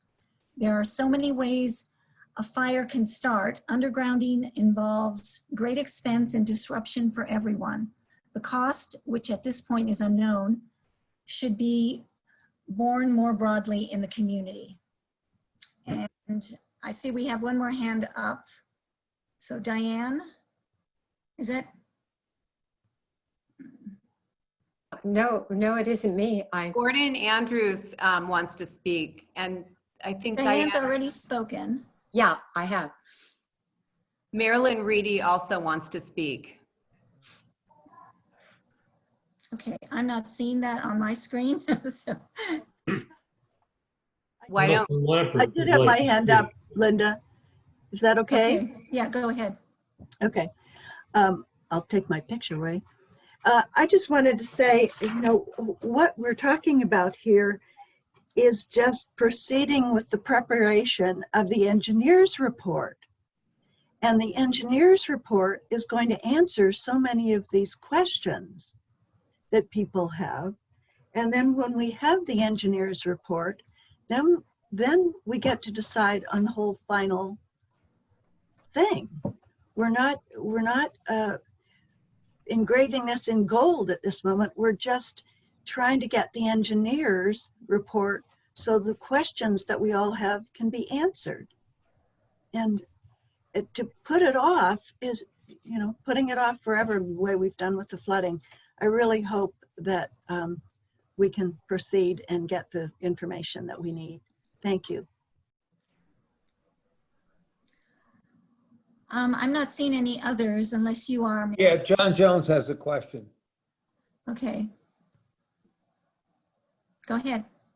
Thank you. I'd like to support Stephanie DeMarco's comments. And I'd like to also basically remind the council that this is a process that is in its infancy. To Beach's comment, we don't know what the cost is going to be, but when we do know what the costs actually are, we will have an opportunity to vote on that. Please give us that opportunity. Thank you. Nelson Lampert would like to speak, if possible. Okay, well, you're supposed to raise your hand, but go ahead. I can't figure out how to raise it. Video's go been ahead. turned off. Yeah, some people haven't figured out the virtual hand, but they are raising their hand on video. Where's the virtual hand? Oops. Okay, go ahead, Nelson. I'm Nelson Lampert. I live at 121 Lagunitas in the so-called East Lagunitas group. I thank Councilman Kuhl for presenting my reasons of no benefits for being dropped from the group, but I would like to add one further thing to the discussion. If you look at the group of houses or properties from my house at 121 down to Allen Avenue, there are 9 properties. One is owned from outside Ross and not occupied. 2 have sent petitions. 3 would like to have the undergrounding carry on, and 3 are listed as neutral.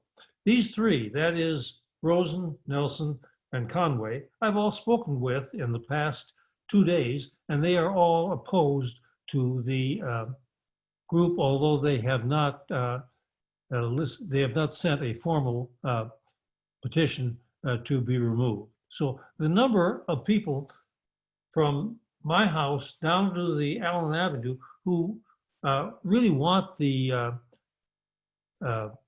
district to be approved is only 3 out of 8. Thank you very much. Sorry. Gordon Andrews, next. Oh, thank you. I didn't know where the virtual hand is. Yeah, apparently some people don't have that feature, so go ahead. Well, I just want to thank the council. I'm at 170 Lagunitas, and we've been here for about 27, 28 years. And I think I agree that there's been a tremendous amount of confusion over the initial petition, which I was not in favor of, and I wrote at the time. It was represented as really fire abatement, and it certainly seems that that is a very insignificant consideration from the work and the discussion I've heard. It's also alarming that the boundaries have shifted from what was on the original petition. You know, there are houses up on North and West and Hill that are not included in the boundary, but yet they're landlocked. And so there's no way, you know, they really should be included because, as your town engineer said, you know, people outside of the district are receiving a special benefit. And so basically anybody that drives down Lagunitas is going to be receiving a special benefit. So I think it's not right that certain people cover the cost for the entire town, and there should be some consideration given to making the costs equitable. So I think the boundaries should be expanded to make sense, so you actually do complete discrete segments and not leave these windows. From what I heard earlier, small segments would be extremely expensive, so it's very unlikely that those streets on Northwestern Hill would be done. I also find it extremely disconcerting that the town's policy, which was established in November, came months after the petition. And I really think that the safeguards that were subsequently created should really go back and apply to the petition process initially. The other thing that certainly is becoming aware to me tonight is in that Glenwood example, out of 8 people, 6 said no. And then we just heard another fellow who said out of 9, there were 2 out, and there were actually 5 out. So I think the percentages of the people who really, once they're properly informed about what's at stake and what may be the cost, are seriously considering, reconsidering their initial petition. So it seems that the town's going out on a limb, spending money and so forth for a project that, was misconstrued, in my opinion, and misrepresented. So it would seem to me it would make sense to delay the vote on setting the boundary, make sure the boundary, make sure the residents are informed properly before the petition moves forward. Gordon, you have 20 seconds left. Thank you very much. Well, that was about it. We really find that the costs are going to be extremely onerous for everyone, and I think if people were really aware of what's going to be going on, they would really think differently. So thank you for the time. Okay, next will be Diane Rudden.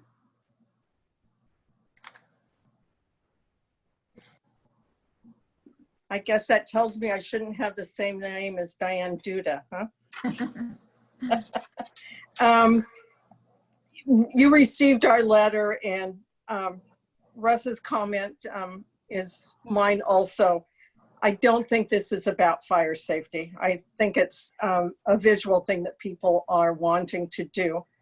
And the other thing is, we don't have frontage on Lagunitas at all, even though our wire hooks into Lagunitas. So I don't know how we figure frontage, because I don't have frontage there. And the Lamperts have a real issue, which I do understand. I have talked to 3 other people on Lagunitas also, and I don't think people are aware that they can reevaluate if this is what they want to do and opt out. And this is what bothers me, or people think, well, it sounded good at the time, so I just stayed in it for my neighbors. And I think maybe we need to reevaluate. If we did the whole town, I'd be for it, but small little segments. I still get the pole across the street from me. It's not going to go away because it's a light pole. So that's where we are. Okay, Ken Feynman? Okay, am I unmuted? Yes, you are. Okay, great. Just a couple of comments. One, I just want to remind the council, and I'd written many, many letters, as you know, over the past year, that this is in all likelihood going to be the biggest tax and biggest expenditure facing virtually anyone that's in this district. And as a result, it seems to me that there's a lot of confusion with the process. There's a lot of unanswered questions. It seems like, you know, people might have been in and now they're out. It just seems like for the biggest tax in this district, in this town, over, 20 or 30 years, you have to get this right. And so you really need to err on the side of making sure the I's are dotted and the T's are crossed. I'm not saying to vote no necessarily or yes. I just want to make sure that everyone who's voting really makes sure and is comfortable that the I's are dotted and the T's are crossed. I've heard a lot of questions. I've heard a concern that was brought up about Rich's slides, for example, not being available for public viewing and whether or not that's a violation of the Ralph Brown Act. Again, so I just implore you to make sure that you're really confident if you vote yes. If you're not confident, I'd say take a deep breath, make sure you get all your questions answered and revisit at a future meeting. Thank you. I don't see anyone else. Mayor? Hi, I don't know how to raise my hand virtually. Okay, Christopher Bosch? Yes, that's me. Hi. Hi, how are you doing? I own 201 Bolinas, corner property as it were. Only for a couple of years, but I did happen to grow up in the town of Ross, and I went to Ross School, K through 8. And I guess it was, I don't know, 30 something years ago that we had that Dutch elm blight come through and take out some of those elms. If you grew up in the town of Ross, you would remember Shady Lane and how powerful that canopy was. There's nothing like an unbroken canopy of Dutch elms. And in regard to the aesthetic value of a tree canopy, very easy to underestimate, especially as people are rightfully raising. The costs for this project, they're crazy. You have to be affluent to even consider these costs. However, I think if you actually were to pragmatically look at what these costs are, and I just did the division, I think we're talking average 60K. So maybe the variation would be, say, 40 to 80. I don't know. That's a lot of money. But if you actually know what an unbroken canopy looks like, the valuation that you're going to have on your personal property, I really believe would easily, and I really would believe that, I would happily argue this, you're going to make that money back easily. So everyone is going to operate on the basis of self-interest, and and they're not going to do something stupid. But I really believe if you look at this proposal, it definitely makes sense. I mean, I'm on Bolinas. That's important. Bolinas, Glenwood. You guys got to start looking at Shady Lane like quickly, because Shady Lane, those trees were planted, I don't know, 30, 35 years ago, and I see them as I ride my bike down Shady Lane. They're reaching the power lines now. So once you start chopping them back, they're going to look like trash. And I just know this because I know what an unbroken canopy looks like. In terms of the valuation of your property, you're going to make that money back easy. Christopher, That's my quick remarks.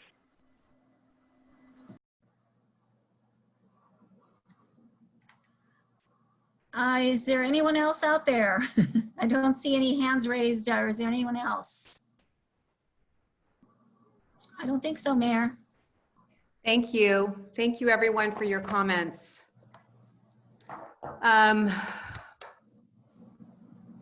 We just go around and say some preliminary views, or did the comments raise additional questions that council members would like to have answered?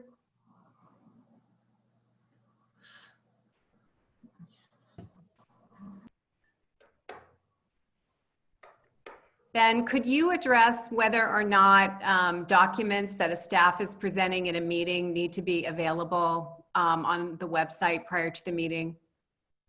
PowerPoint presentation does not. Okay. Doesn't violate the Brown Act.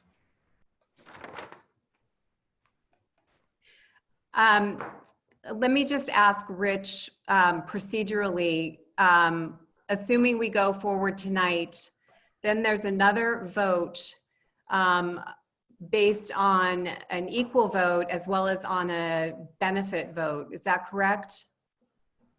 That's correct. And the percentage for both of those is 50.1%, right? That's right. To go forward. So it's different from the petition threshold that the neighborhood already met. Right. Okay. I'm interested in the question, Rich. I don't know if you're the right person to answer this. Maybe we need a fire person to answer this. I'm just wondering if you have an opinion about whether the benefits for fire are greater than the benefits for aesthetics. I don't have an opinion on that. Yeah, that's one for the assessment district engineer. I'm not sure. Can I mention, Julie, I was at a Belvedere Council meeting recently where there was a question asked about whether, because they're undergrounded, they would be exempt from fire shutoffs. And the answer was, no, they are not. And so, because the grid comes from somewhere else. So, I'm not saying that answers your question. I'm just saying that's what I heard.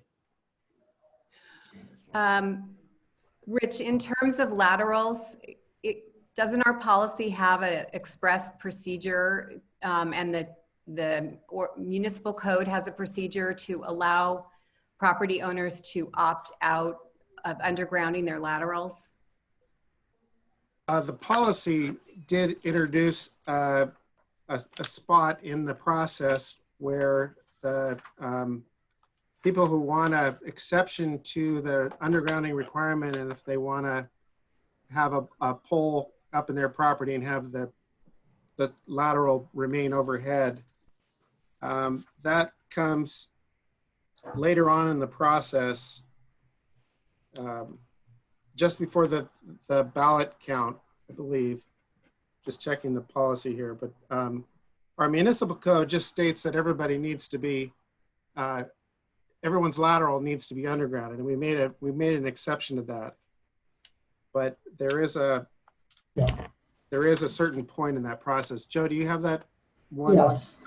So it's in the policy on page 9, third paragraph, that prior to or as part of the third town council meeting, the council will hear any request for special exemptions to allow a private service pole to be constructed and the overhead service lateral to remain on such terms as the council may deem appropriate.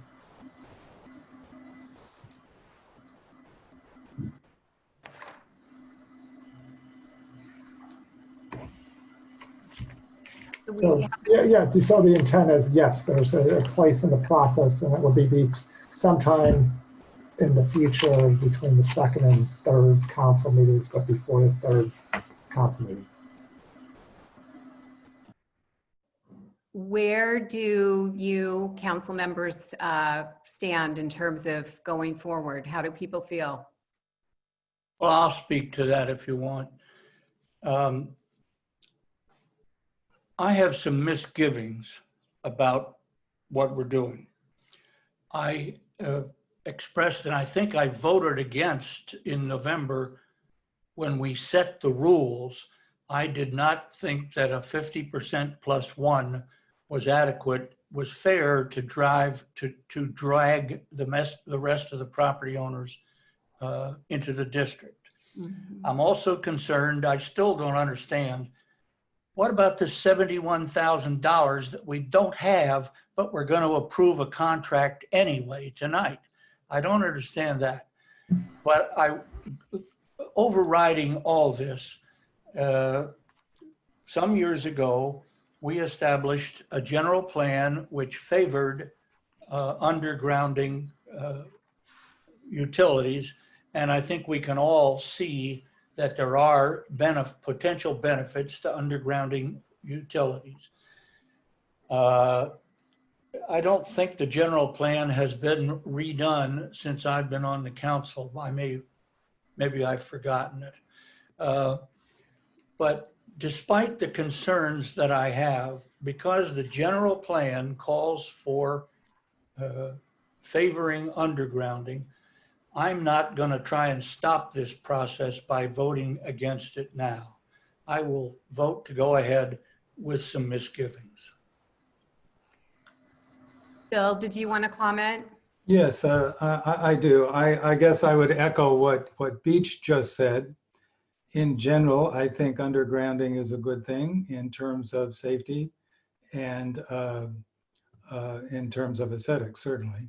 Probably, I think the aesthetic consideration is greater than safety because we're not undergrounding everything. We're only undergrounding a part of what we had, and as has been pointed out, what we are undergrounding for the most part is not the high voltage lines. But I've asked experts about this, and they do agree there is some reduction in risk. It's sort of like an automobile seatbelt. You know, you put your seatbelt on, it doesn't mean you're not going to be injured or killed, and you might even be worse off. It would have been better to be, you know, thrown clear of the car, but for the most part, seatbelts do contribute to safety, and I think this is the same way. On the other hand, I do hear the concerns of people who are concerned about cost, who are concerned about construction and noise and hassle. And I wish there was a better way to do this, frankly. It would be wonderful if the whole town could do it in phases and finance this publicly out of taxes or other sources. But I don't think we can do that. I think the horse is already out of the barn. Some of our town has already been undergrounded, and it wouldn't be fair to them if there were even a mechanism for this. So this is about the only thing we have left to do undergrounding. Over time, I think all of Ross will be undergrounded. I don't know how long it'll take, whether it'll be 20 years or whatever. It just seems to be the trend. Belvedere, Tiburon are doing this. I think they're ahead of us, but I think it will be done, and I think this is probably the lowest rates we're likely to see for quite some time in terms of financing. The more we put this off, the more there's a danger the rates will go up if we put it off to another meeting or another meeting after that. So sort of trying to balance the equities here. I'm sort of inclined to support the resolution and move forward with the understanding that when it comes back, the town can revisit this, because now the residents can see the actual numbers. I do not, as I understand it, they're only going to see what their proposed assessment is. They're not going to see what the cost of their laterals would be. That is, it seems to me, something they have to check on themselves or talk to contractors about. Right. And it may be that when we see the numbers, town sentiment will change on this. I don't know, but I'm kind of reluctant to hold it up at this point, while being sensitive to the comments that people who oppose this have made. I think the biggest risk if we move ahead is if there's later a change of direction, the people who put the money up may not get all of it back or any of it back, because now the money will have been spent on the studies, but I assume that's a risk that people have considered. Anyway, that's sort of my inclination. I would add also for Dr. Lampert, I am, like Beach, I'm quite sympathetic to his situation, because as he points out, if you underground Lagunitas, he still has the problem of Willow. he still sees power lines. And I think the worst case scenario for him is he gets in this district and then Willow puts the lines underground. And now he's in 2 districts. I mean, I guess, you know, being on a corner property like that, but listening to the presentation, I did not see a way to carve that out really and have this work. But if I understood what Richard said, when this comes back to the council, we still can make adjustments to this. We're not precluded from that. So my comments. Thank you. Elizabeth? Well, I think I would echo the comments of Beach. And, you know, I also thought Bill's comments were very thoughtful. And, you know, this is a tough decision. Wish we didn't have to make it.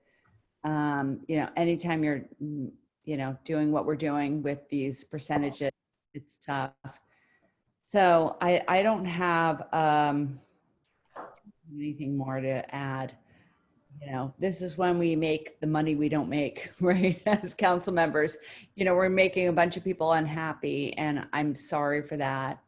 You know, I wish that I could magically make everybody happy here, but I don't see that we can. And so it's a really tough decision. And I just want to, like, as a property rights attorney, I say property rights, as a property litigation attorney, I just want to just highlight the general plan for you, which is that when a community enacts a general plan, and, you know, feel free to chime in, Ben, but that actually really should rule, because when you enact a general plan and you say, we value this, well, then the council actually should be guided by that general plan. So our general plan said we want to underground. And so that has to be an overriding viewpoint. And it's really important that it be, because it's kind of like the Constitution, you know, you got the Constitution that says one thing, and then, you know, what should you do? Well, you have to look to the Constitution. So when the Constitution says we value undergrounding, you're really actually, as city people, required to look to that and say, okay, everybody spoke and the general plan says this.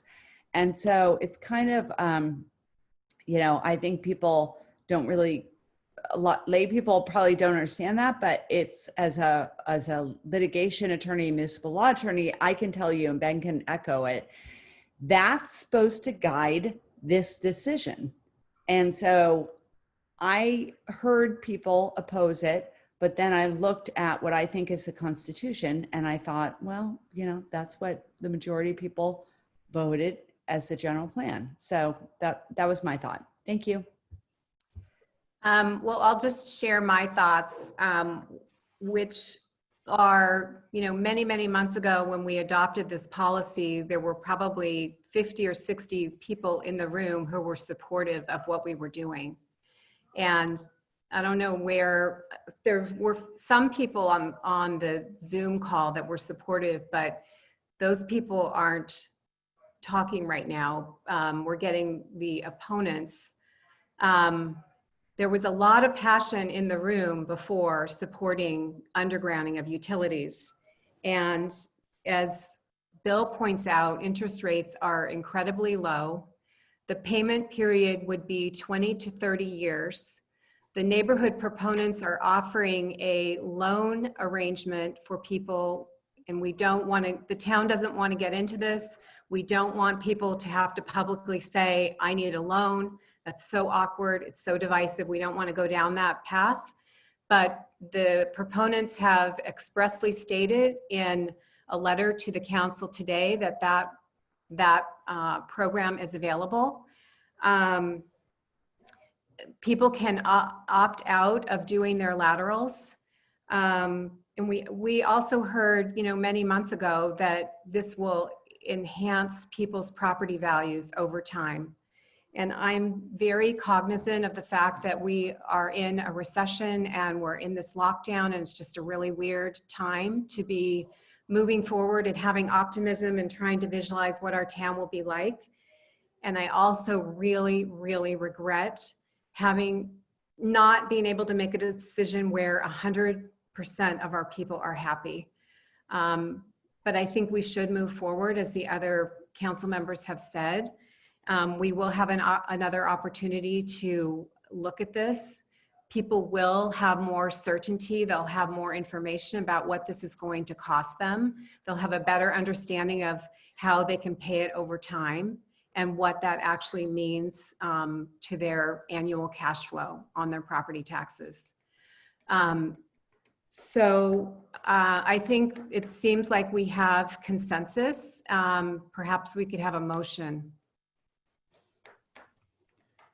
Yeah, I will move to approve resolution, and I don't have the number right in front of me, but we have two separate resolutions. So the first of the two, is it 2162? Yes. Is there a second? Second. Okay, Linda. Yes, let's take the vote. How do you vote, Councilmember Breckus? Aye. And Councilmember Kircher? Aye. Councilmember Cool? Aye. Mayor McMillan? Aye. The motion passes. And then we also have resolution number 2163 to hire the two outside consultants. Can we have a motion for that, please? And can I just make one quick clarification because it relates to some of the public or council comments on the contracts? Mm-hmm. In the resolution, if you look at the last statement after the two, that the agreement will not be executed by the town manager until the petitioners have signed the release agreement and contributed a total of $368,522. In other words, you're approving this. They still need to get another $71,000, but the contracts aren't going to be signed till we have the full amount in. So I just want to allay the fear of this resolution. We're not moving forward unless we get the funds to move forward with the contract. Thank you, Joe. Beach, it sounds like that's your motion to make. All right, I move approval of resolution 2163. Second. All right. How do you vote, Councilmember Breckus? Sorry, can I ask a question of procedure? Given that this is a separate resolution, are we required to have a hearing and open it up for public comment before you vote on it? I know it's related, but I just want to ask our town attorney. No, it was under the same agenda item, and we opened up public comment for the agenda item. Okay, thank you. So my vote is aye. And Councilmember Kircher? Aye. Councilmember Cool? Aye. And Mayor McMillan? Aye. The motion passes. I'd like to make one clarification that we are also approving the boundary as it's currently filed with the town clerk. No, that was already part of the first resolution. Right. Thanks. Mayor, I'm wondering if council wants to take a short break. That was going to be my statement too. Do you want to say what time or how many minutes? 5 minutes, come back at 8:25. That sound good? Yes. Thank you. Thank you. Two Elizabeths are missing. Bill, to you. Yeah, so, okay, we're ready to get started again. We are on agenda item number 11, which is Town Council consideration of adoption of resolution number 2166, ratifying Ross Emergency Order number 2-2020 regarding outdoor dining and activities. Joe. Patrick will be making this presentation. Patrick. Thank you, Mayor McMillan, members of the council. The item before you is consideration of ratifying emergency order number 2-2020. Patrick Streeter, Planning and Building Director. So as we all know, on March 16th, a shelter-in-place order was issued for 7 Bay Area counties, including Marin. That order has been revised and relaxed several times over the last several weeks. Most recently, it's been relaxed to include outdoor dining and retail on June 1st. And then on June 12th, indoor retail was also allowed. Of course, with all these relaxations of the rules, social distancing measures still remained in place. Many of our Ross businesses lack outdoor space and or they're not permitted to operate out in the public way. So on June 5th, the mayor and the town manager, as the director and assistant director of emergency services, signed emergency order number 2-2020, which set up a mechanism by which businesses could utilize the public spaces to do their businesses while still maintaining the health and safety measures that are in place with the guidelines. The emergency order, it suspends policies and laws that would prevent businesses from operating in the right of way. It also sets up the framework for what we're calling an outdoor dining and activities agreement. It's a free service, this agreement. It basically allows the businesses to propose the type of use that they'd like to have in the public way, which can be use of parking spaces, use of the street, or use of the sidewalk. And it also indemnifies the town from any of those activities that are taking place on public property. We already have one agreement that's been executed, and there are several others in process. And so the Town of Ross staff recommends at this time that the council by resolution ratify emergency order number 2-2020.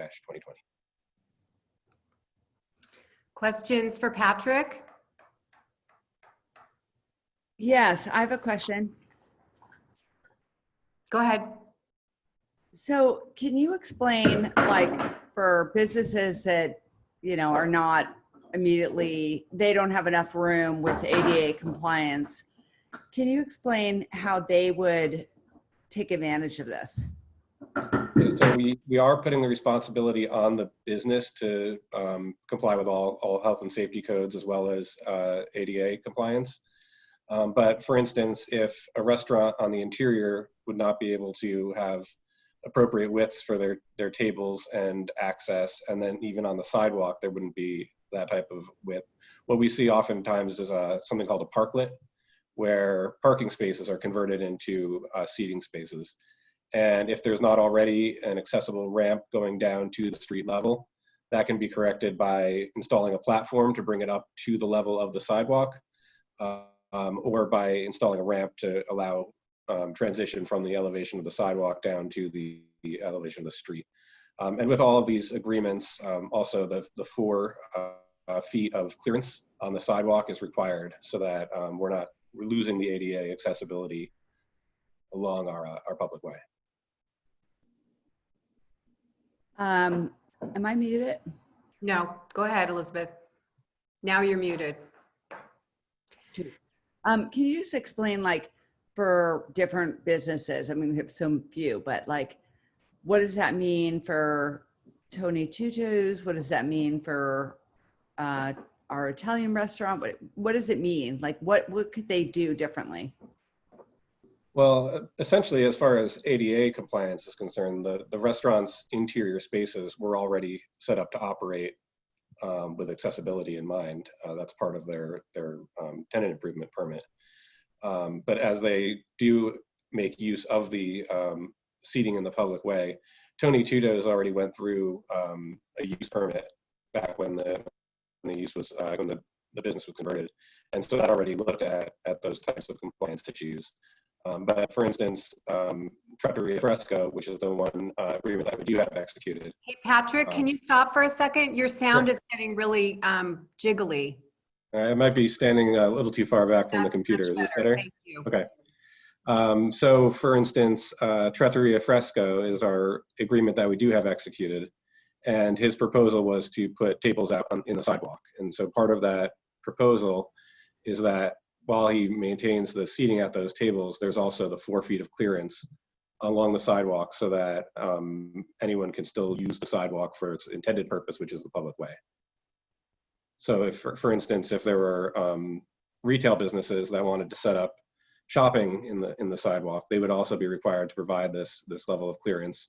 Other things we've seen is jurisdictions have roped off a section of the street, allowed for pedestrians or users of the sidewalk to then enter the street, go past the business, and then re-enter the sidewalk once they move past that cordoned off area. So there's different approaches to it, but the main point is that everyone has to be in compliance with all the existing codes and standards. Anybody else have questions for Patrick? Yes, I'm sorry, I still have questions. Can you just explain, like, so Trattoria Fresco has a very small space in front of their restaurant. And so how would that work? Like, are they able to bump out? Or how many tables are they able to have? Because I always wondered whether we could put K-rails in the street at maybe on the weekends and then provide seating in the street. And you know, I'm assuming that's not what's envisioned because that wasn't discussed in, like, so how would it work? Could we do that? Yeah, that's something like that was envisioned. We've also had discussions about potentially, yeah, on a weekend closing down a street, maybe the end of Redwood Drive, and creating kind of a public space. Right now, the way that the agreement is worked out with Dr. Rita, they've placed. Patrick, you gotta, your mic is messed up or something. Maybe because I have my ceiling fan on too. Ah. The agreement that we have right now in place is he has a series of tables out and he's measured to allow that 4 feet of clearance. So if you drive by on a weekend night, you can see it in operation right now.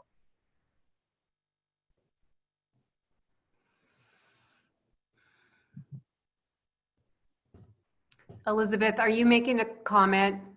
Sorry. Can you hear me now? Yeah. So how much more business does it allow for that restaurant, for example? And I'd like to understand it for each of the restaurants and businesses. Yeah. So I'm not sure. I think in general, most restaurants that I've seen have lost about 50% of their capacity on the interior. Right now, they're not allowed to use the interior, but we're anticipating that you will be allowed to dine in restaurants soon. But for right now, most restaurants have lost about 50% of their seating capacity on the inside once we do put those new measures in place. So it's unlikely they'll be able to make up for that using sidewalk seating, but it is a step in the right direction. I think by closing off parking spaces and utilizing those for seating, it would cover that delta. But we're putting the responsibility on the restaurants at this time to do that. So the other restaurants that we have downtown, Tony Tuto, they already have outdoor seating, and he's been employing that, and it's been very popular. Also, the types of food that's available over there are very conducive to picnicking. So we've seen a lot of that. Marche was aware of this policy. They're finding that their outdoor seating is satisfactory right now, so they haven't been interested in using outdoor seating. And then the Village Corner, which is kind of more of a food service, they do have outdoor seating on the sidewalk, and that also is more of a kind of picnic style that you can pick up your food and enjoy it out there. So Trattoria Fresco is the only one that we've really seen making up for the lack of interior dining space by using dining in the street.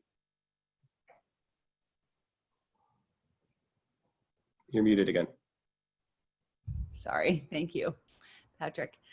Is it possible that we could have like a more direct dialogue with our businesses to find out, is this adequate? Do we need to do more? Like, I mean, can we, you know, I'm a little wondering that, you know, I know K-rails. I don't know if you know what K-rails are, but K-rails are like usually like, I think they're 150 pounds and they like block off so that you can like, you know, have a pretty safe thing for people driving by. And I've kind of wondered whether we could do that and block off, at least on the weekend, you know, areas that would then have to go, you know, drivers would have to go around, but it would be safe. And you know, I'm just wondering, like, can we create an ad hoc committee that would talk to the businesses and say, hey, what do you need? What can we do? Because we've always prioritized downtown as like something we want to help and support. And I don't think there's been much of a dialogue in this time with them. And I'd love to, my four-legged friend is about to join us, but I'd love to, you know, have like some kind of conversation with them where we make sure we're doing all we can do. So I'm wondering, is that possible? It's certainly possible. We have been having that conversation over the past several months. We've been engaging directly with our downtown businesses, and the first step was to ask, you know, what would you like to see? And an immediate measure was putting this in place as far as licensing the use of the sidewalk and the street. But we did talk about the ideas of closing off parking spaces, closing off portions of the street. I think the restaurants were more interested in what we can do immediately, which was getting them allowed to put seating out on the sidewalk. But I'm sure they'd be open to other ideas about, you know, what we as a town can do to support the downtown businesses. So it could be a study session potentially, or we could invite them to just have a dialogue and conversation with council members or with the town. So that's something that we can definitely look into about expanding the conversation. Well, I, for one, would really love to have a direct conversation so that we really make sure that we're meeting their needs, because we already have a depressed downtown. And so I would love to make sure that we're meeting their needs and that the conversation is, what can we do? Here's a million things that other towns are doing. And, you know, is this anything that we can do? And if it's something we can't, sure. But like, you know, if it's something that like public safety says, oh yeah, on Friday, Saturday, and Sunday, we could, you know, do this, make it safe, you know, that we do it. So I don't know, that's my thought. Well, my question would be in response to Elizabeth's question, who's got a problem? We've dealt with the one restaurant who wanted to do something on the sidewalk, and he's apparently okay with what he's proposed. And the other restaurants don't have problems. Who are we going to talk to and about what? Well, I guess my question is, you know, sometimes it's about how you ask the question, right? You know, like sometimes you say, you know, is this good for you? And like for Trattoria Fresco, if they've been told like, you can have 3 seats out there, but then we talked to them and we said, hey, we could somehow bump out into the area and create 10. I'm just guessing that Trattoria Fresco would say, yeah, 10 would be better than 3. So I don't know. I've never been a part of that conversation. I don't mean to be critical of staff. I'm sure the staff has been very welcoming, but I'm just wondering if there would be a benefit for council and, you know, these businesses, which we really want to support. And we've always said, hey, we want to support them, whether, you know, there would be a benefit there. I mean, I'm probably okay to just leave it to staff working with them. That's where I would come out.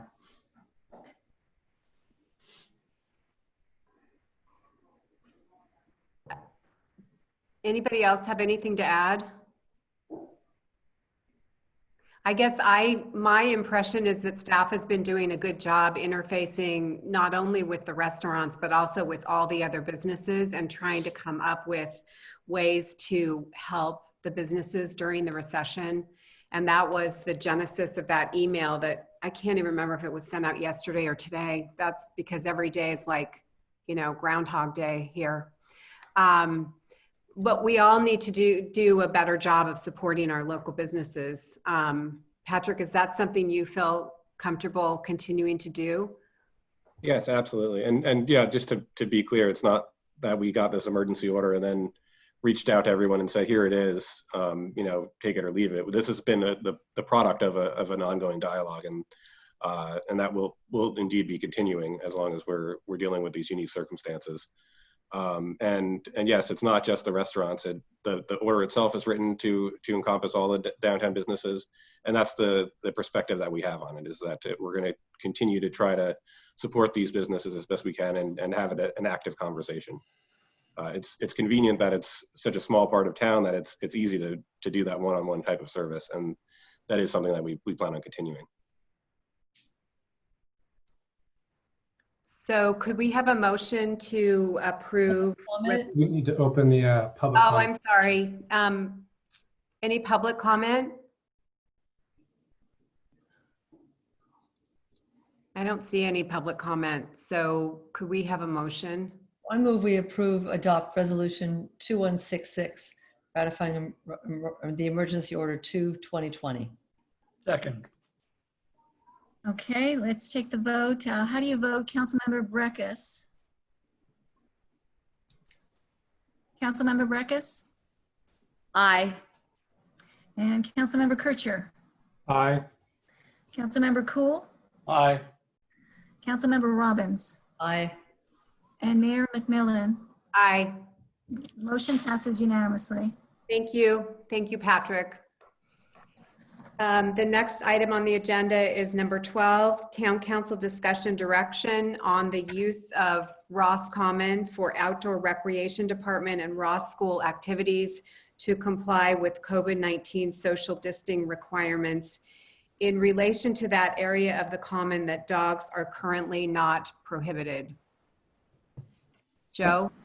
Thank you, Mayor and council members.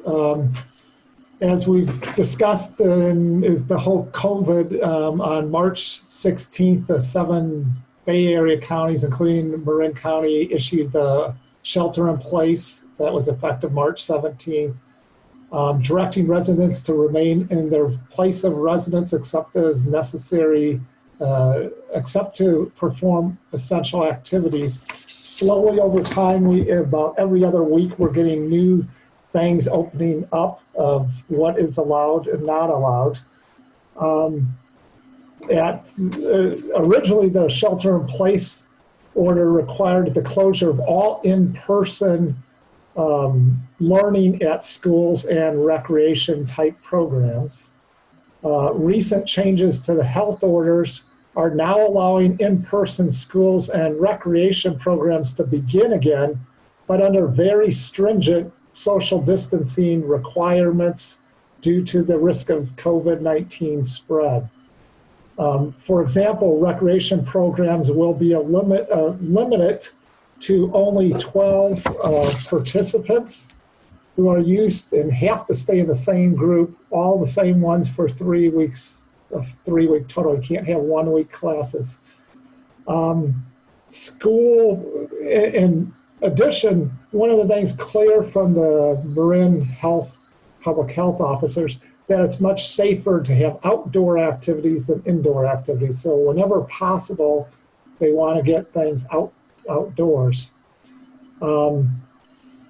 As such, the Ross recreation classes, just because the rules were not coming out in a timely fashion, we're not starting our programs till right after July 4th, but our classes are going to be only 12 kids each, and we're going to have to space these different groups. We'll have multiple groups of 12. Sign-ups have been, everybody's been, I think they've all filled, or all the classes are filling up very quickly on the outdoor and indoor in-person classes, but we're going to have to spread people out more. Similarly, when Ross School opens in August, it's likely that class sizes are going to be required to be smaller. They're looking at ways how to utilize the outdoor areas to a greater extent this coming fall, including the use of the commons. The school district had sent a letter from school superintendent Dr. Michael McDowell, and he discussed about the use of the commons, and we received it on June 4th, the letter. His letter discusses that the school often has children expressing fears and anxiety of coming to school because of the interactions with the dogs that are on the part of the commons under the trees. And he's also saying the school district currently is unable to utilize this commons, a lot of that portion, for classroom-based instruction, recess, lunch, because the dogs and the remnants, and obviously the sanitary conditions because of what the dogs leave behind on that side. Ross Recreation shares that, that same case. Now there is a much greater need with the COVID-19 to be utilizing more space within the common for both Ross Recreation and the school. Also want to say that the school district does pay a share of the maintenance cost of the commons too, by the way. Currently, the Ross Municipal Code, and I'm going to share my screen if I can.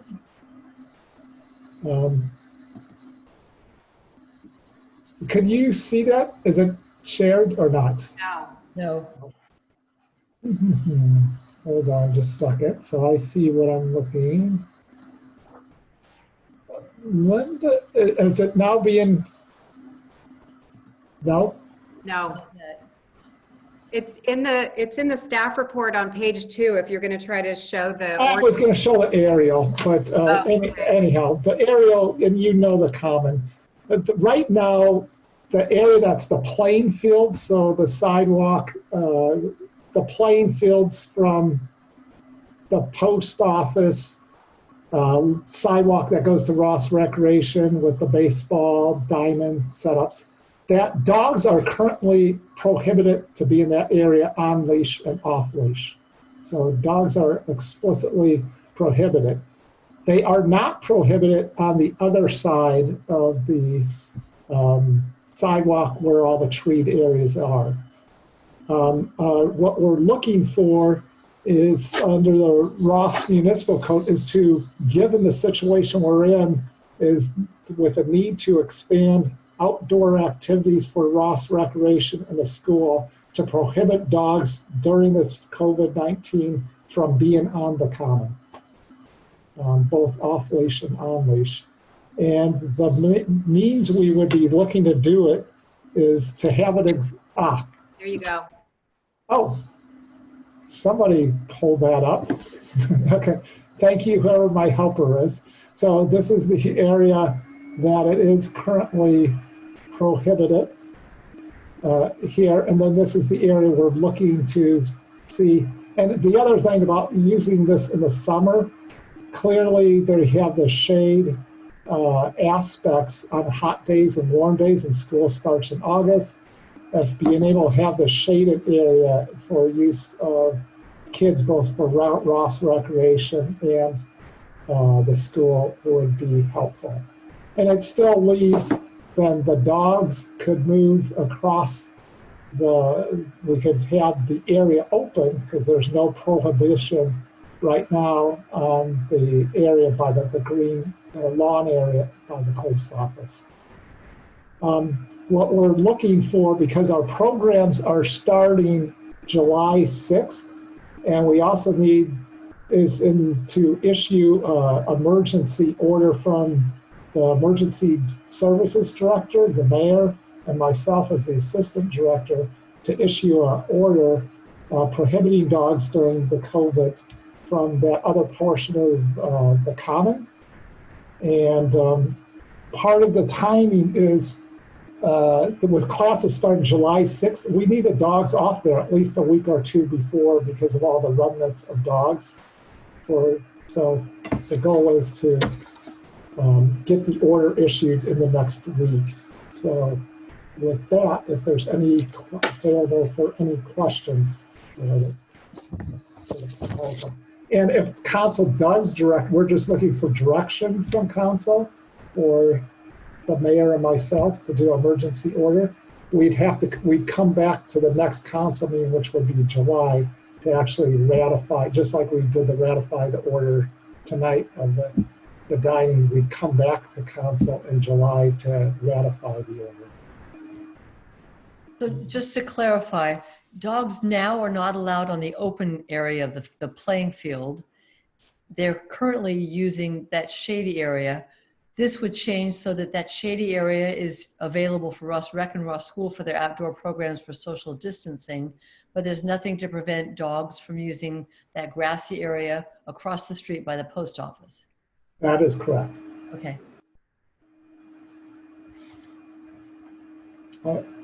Any other questions? Any public comment? I see it. Bob Yes. Dickinson has a raised hand. Bob? Yes. Yeah, thank you. You thought underground wiring was my hot topic tonight. This is really important to me. Elizabeth Robbins and I had the great privilege of serving on the Ross School board together. And during our time, there were dogs that entered the old gym. Some of you may remember the old gymnasium at Ross School, and bit 2 school children. So when Joe describes the fact that children can be in fear about dogs, it's real. To me, this is really important, and it's not a Ross jurisdiction, it's a Marin County law. You cannot have any dogs on public school grounds. And I'll leave it to the staff to inform the council on what the jurisdiction of that is. But our police do a fantastic job. I think they're incredible. And the key to this is enforcement. So no matter what the council decides tonight, we got to make sure that we're backing that up with reinforcement. Every time I drive to go pick up mail or go through downtown, there's 1 to 3 different dogs roaming on the open area of the common, and that's illegal. It's illegal today, regardless of COVID. And so I'm going to make a plea in support of the Ross School children, and anything you can decide to help mitigate their fears and protect them is greatly appreciated. Thank you. Thank you, Bob. Anyone else, public comment?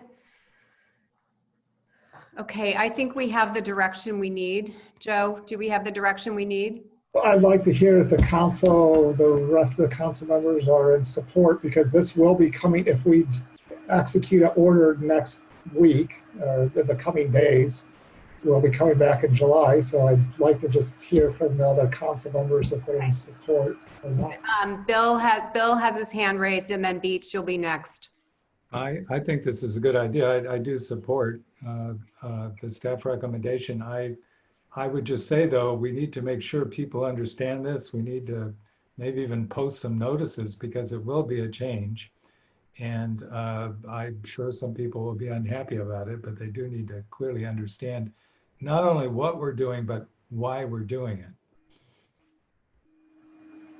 And I guess that it's, for now, it's temporary, although based on Bob's comments, maybe we should rethink the whole thing if we have dogs out there and the children are being intimidated. But at least this particular order, I assume, would be a temporary arrangement while we have the COVID-19 situation, and the children need to be outside and distanced. Beach? I support issuing the order that we've been talking about. Elizabeth? I do too. Elizabeth Breckus, do you want to weigh in?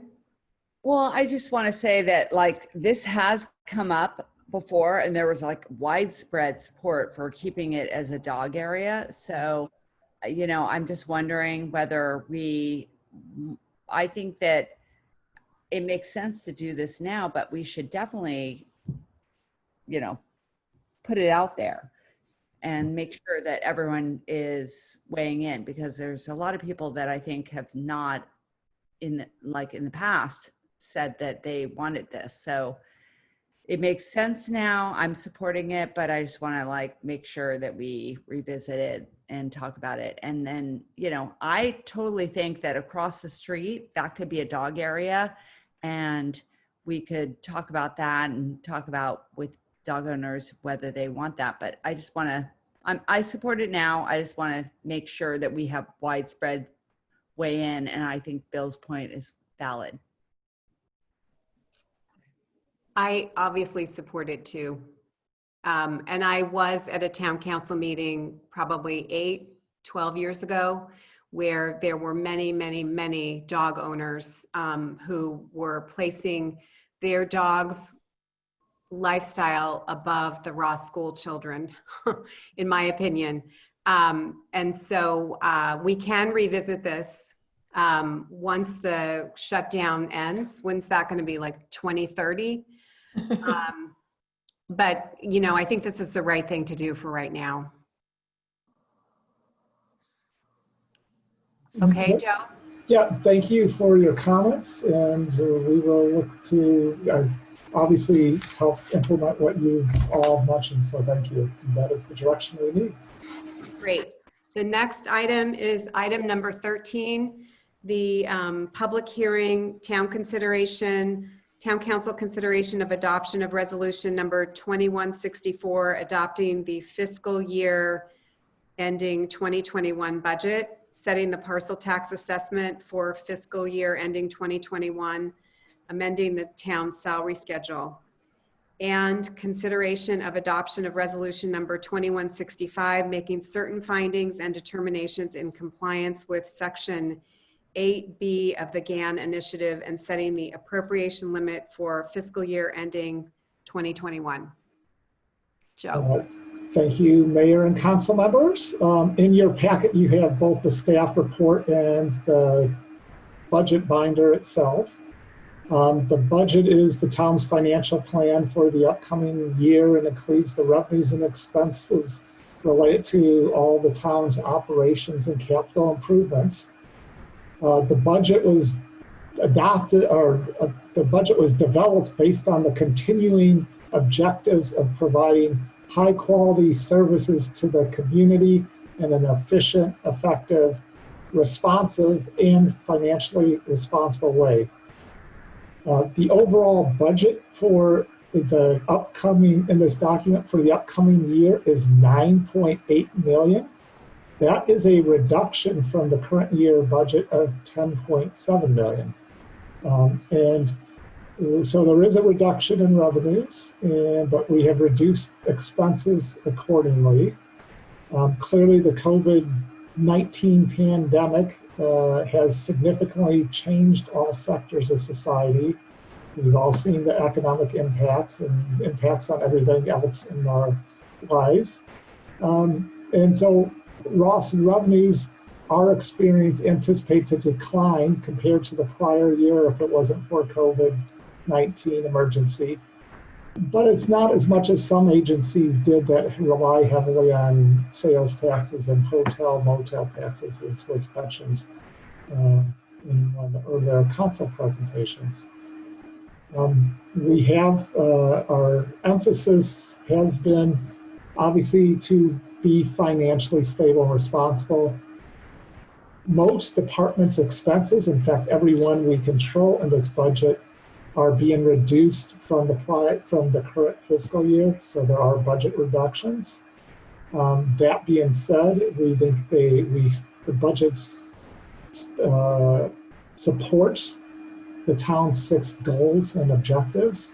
I think that we have a good level of service we will continue to provide with this budget.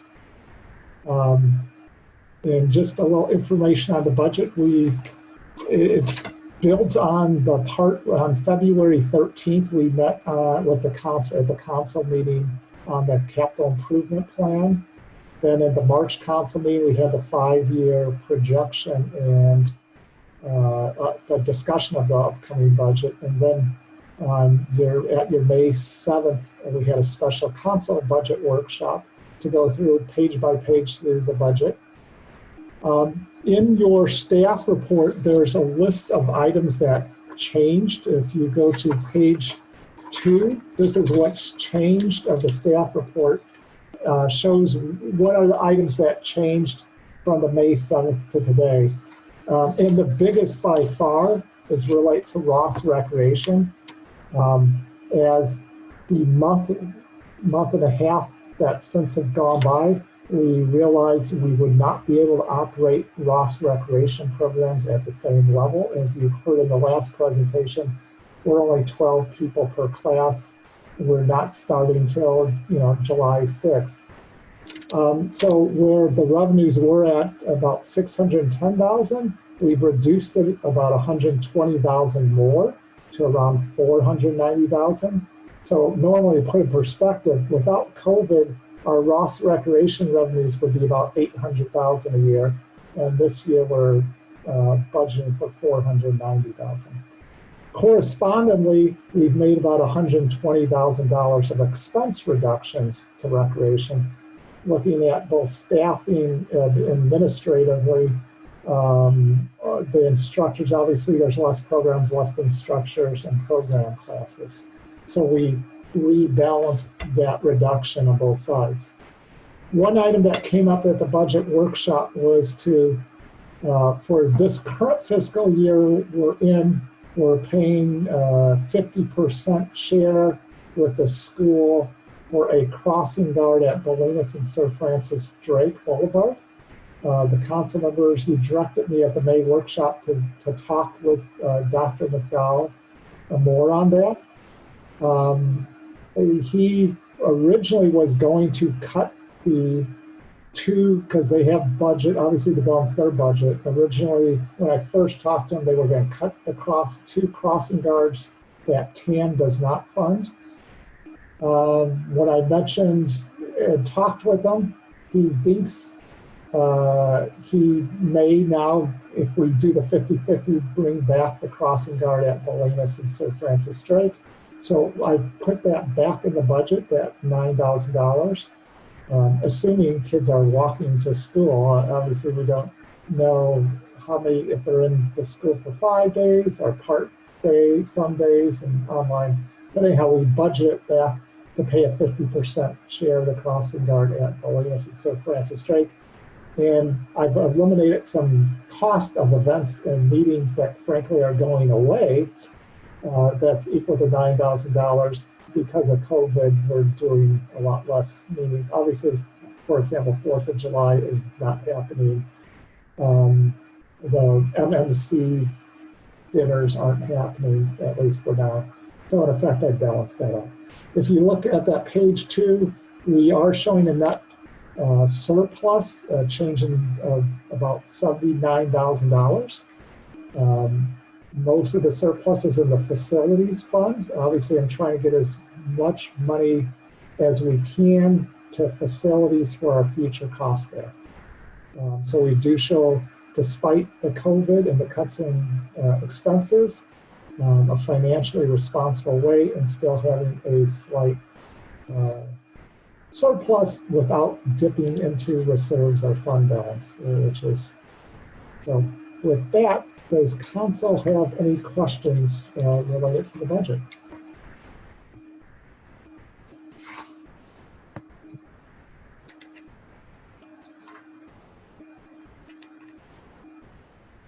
So we see if there's any public comment on the budget. Anybody want to comment? No. So we need a motion. I move we adopt resolution 2164, adopting the fiscal year ending 2021 budget. Second. All right, let's take the vote. How do you vote? Councilmember Breckus? Approve. And Councilmember Kircher? Aye. Councilmember Cool? Aye. Councilmember Robbins? Aye. Mayor McMillan? Aye. And the budget passes unanimously. Could we get a motion for, I think that was just for resolution number 2164. We need a motion for number 2165, which relates to the. So moved. Second. Okay, Councilmember Breckus? Aye. And Councilmember Kircher? Aye. Councilmember Cool? Aye. And Councilmember Robbins? Aye. Mayor McMillan? Aye.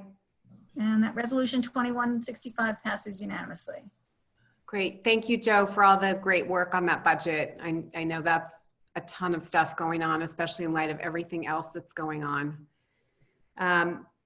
Agenda item number 14, town manager update and council discussion on town activities in response to COVID-19. Well, a couple of our items have obviously talked about COVID-19, so I'm going to try to get the parts that are left given around the order. So on June 12th, Marin County public health officer looked at restrictions to allow for indoor retail sales, auto dealerships, and personal cleaning services. The expectation is Marin County Health is indicating that additional activities such as indoor dining, hair salons and barber shops and gyms could open as early as June 29th. Seems to be the target date if they deem that it's acceptable to do so and we don't see some spike in cases or some reason to hold back. So look for hopefully on June 29th, we will have indoor dining back.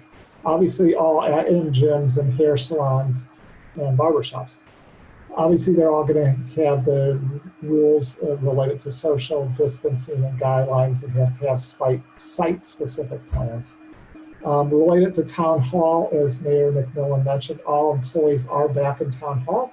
We're still having some staggered days that people work some days at home and some here, just to keep a little more distance and have our site-specific plan and adhering and creating safety standards.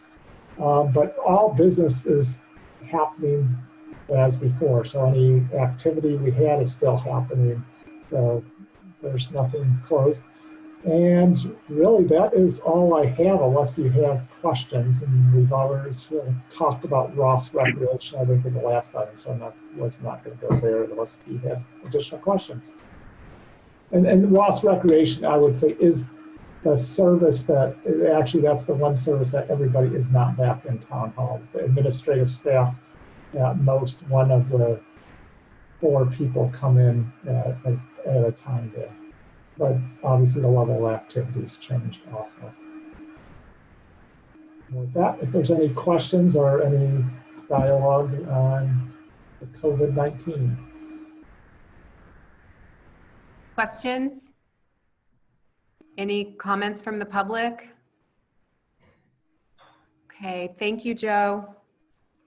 Next is number 15, Town Council designation of alternate board member to serve on the Marin Wildfire Prevention Authority JPA Board of Directors. Joe. You're muted. There you go. Okay, well, this is a pretty straightforward. The Wildfire JPA, Mayor McMillan is your representative, and the MWPA is asking for alternate member in case the mayor cannot make it. So we are looking for one of you to be the alternate. So I'm going to hand it over to you there to decide who. I'd be happy to do it, but if somebody else wants to do it, that's fine, but I would certainly be happy to do it. Anybody else?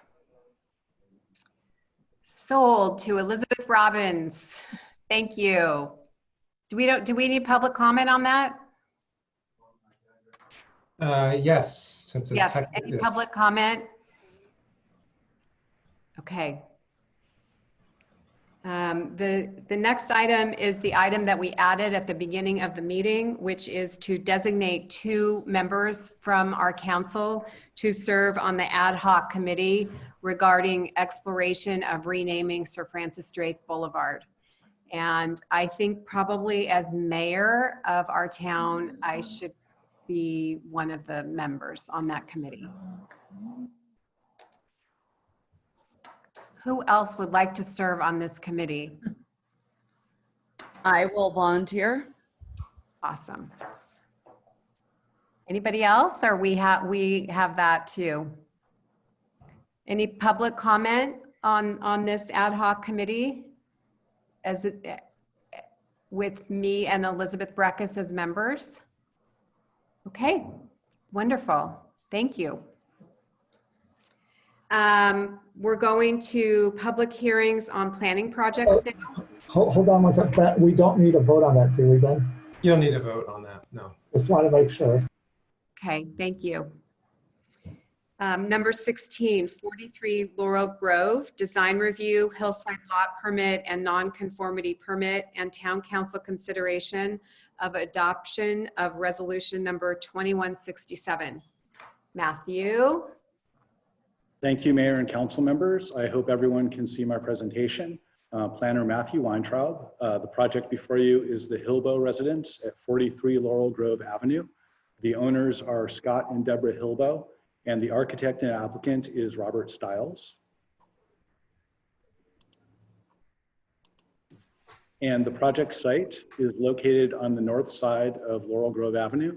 The lot size is approximately 1 1/5 of an acre. The average lot slope is 31%. It slopes upwards from the front of the lot to the back, and it is considered a hillside lot.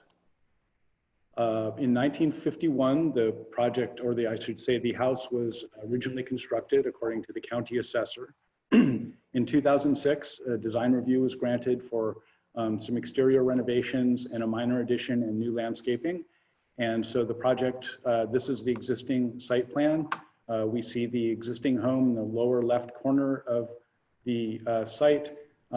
It's currently non-conforming with respect to this portion of the one-story residence, which is located in the west side yard setback, and this portion of the pool and pool decking, which is located in the front yard setback.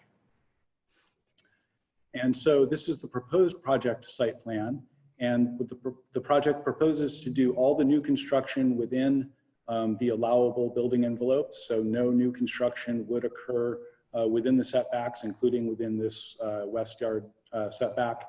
And also, in addition to renovating the existing pool area, the pool footprint would remain the same. So there would be no additional encroachment into the front yard setback, and all the new pool structures and improvements would occur outside the setbacks within the buildable envelope. And so the major component of the project is to add a 2-story addition to the existing home. Here at the top, we see the existing front elevation of the 1-story home. And at the bottom, we see the proposed 2-story addition in keeping with the style and massing and form of the fairly modern mid-century property. We also see that the 2nd story would be set back and would comply with that west yard setback. So there would again be no new development or encroachment within the west side yard. And in the side elevation views, we can see that the new 2nd story massing would also be set back from the front of the property. Here on the upper left, we see the existing west side elevation and the currently encroaching west side yard wing. That would not change, and we can see that the new 2nd story addition is set back substantially from the front of the property, which is in this area. And on the other side of the building, on the east side, looking from the pool area, we see that there would also be a new smaller 2nd story mass constructed on top of the garage, also set back and also differentiated from the main 2nd story massing. The colors and materials of the new building addition would match the existing residence with metal standing seam roof, wood siding, wood trim, and aluminum clad wood windows, as well as a new garage door. The project also includes landscape renovation in the front and the east side yard. Notably a layer of screening at the street edge with some larger plantings, another layer of hedge plantings around the pool area, and then in the back, another layer of plantings behind the pool area to essentially completely enclose the pool area with privacy plantings. And there are some other new components proposed as part of the pool area, including an open roof structure and a fire pit, and new fences and retaining walls and walkways. The advisory design review group reviewed the project on May 21st and unanimously recommended that the proposed project design was consistent with the design review purpose, criteria, and standards with minor revisions. They recommended that the sizes and locations of windows be more consistent from 1st and 2nd story. They also recommended that the front fence designs be more consistent and attractive. The applicant has responded to those comments and has made the fenestration consistent and balanced between the stories, and has also made the fence designs more consistent and attractive, including removing the existing pool fence, which was identified as the least attractive of the fences, and making it more consistent with the wire mesh fence proposed elsewhere on the property, as well as adding the screening hedge to the pool area. And in addition, the applicant has voluntarily revised the project to install low water grass instead of the previously proposed artificial turf area. So key issues that might be considered are the non-conforming yard setbacks. It's notable that there's no change to the existing 24-foot, 3-inch non-conforming west side yard, and there's no new construction within that west side yard. There's no change to the existing non-conforming front yard pool setback. The decking to be replaced is within the existing footprint, and the new building construction and pool area structures would conform to the minimum required yard setbacks. Another issue to consider, the hillside lot status. We see the lot here with slope stability hazard zone 3 outlined or shaded in the orange. And it's the existing project and existing and proposed development would avoid development on that slope hazard zone 3 and would instead focus development on the area that's slope zone 1, which is essentially the safest area of the property. And also the existing and proposed retaining walls would be located behind the house and would minimize impacts to the hillside topography. And lastly, regarding design review, as recommended by the ADR group, the new addition would match the existing house. The massing would be distributed and set back. Landscaping would provide screening, and the ADR group recommendations are addressed, and the new development complies with zoning standards. There was a neighborhood outreach conducted by the applicant. That description is included in attachment 6 to your staff report. Staff has received no comments in response to the public notice. And so the project request includes a nonconformity permit to alter the existing residence and replace the existing pool decking, which are currently nonconforming, without exacerbating those setback conditions. Hillside lot permit is required to add more than 200 square feet of new floor area, to construct retaining walls greater than 48 inches in height, and to grade or fill more than 50 cubic yards on a hillside lot. And design review is required to add more than 200 square feet of new floor area, to increase the roof height, to construct new fences greater than 48 inches in height adjacent to the street, to construct new retaining walls greater than 48 inches in height, and to grade or fill more than 50 cubic yards on a hillside lot. That should say to grade or fill more than 50 cubic yards, period. So staff's recommendation in conclusion is to adopt resolution number 2167, conditionally approving a nonconformity permit, hillside lot permit, and design review to allow for the construction of additions to the existing single-family residence, resulting in a total net addition of 1,839 square feet of floor area, renovate the existing pool area, and rehabilitate the front and east side yard landscaping at 43 Laurel Grove Avenue. That concludes my presentation, and I'm available to answer questions of the council members. Thank you. Thank you, Matthew. Questions, anyone? Nobody? I can only see Elizabeth Robbins. Okay. I'm wondering if the applicant or the applicant's architect would like to speak. I don't have a presentation to give, but I'm happy to take any questions or address any concerns anyone may have. Any questions for the architect? Nope. I just have a comment, which is thank you for agreeing to remove the artificial turf and replace it with natural grass. I really appreciate that. Well, thank you. I think it'll improve the project, so thanks. Great. Any comment from the public? Okay, let's bring it back, and can I have, should we discuss, or are we ready for a motion? Move to approve. Second. All right, let's take the vote. How do you vote, Councilmember Barakas? Aye. And Councilmember Kircher? Aye. Councilmember Cool? Aye. Councilmember Robbins? Aye. And Mayor McMillan? Aye. Motion passes unanimously. Thank you. Congratulations. The next item on the agenda is item number 17, 9 Skyland Way, design review and town council consideration of adoption of resolution number 2168. Thank you again, Mayor and council members. Planner Matthew Weintraub. The item before you is the Fasano residence at 9 Skyland Way. The owners and applicant are Chris and Gina Fasano. And the project site is located on the south side of Skyland Way. It's a flag lot, somewhat unusual shape, approximately 1 acre in size and an average slope of 29%, sloping again from upwards from the front of the property to the back. And the current residence conforms in all ways to the R1BA zoning regulations. The residence was originally constructed in 1960, according to the county assessor. The original residence is this rectangular form here. And variance was granted in 2013 to allow for an existing non-conforming pool deck to be expanded. And the overall project included pool renovation and new landscaping and new house deck. And that pool is identified here on the lot, not part of the project.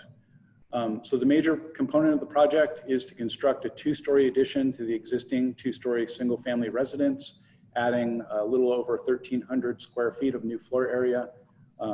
Here we see the existing rectangular residential building form, and here we see the proposed addition, which would add an L form to that building.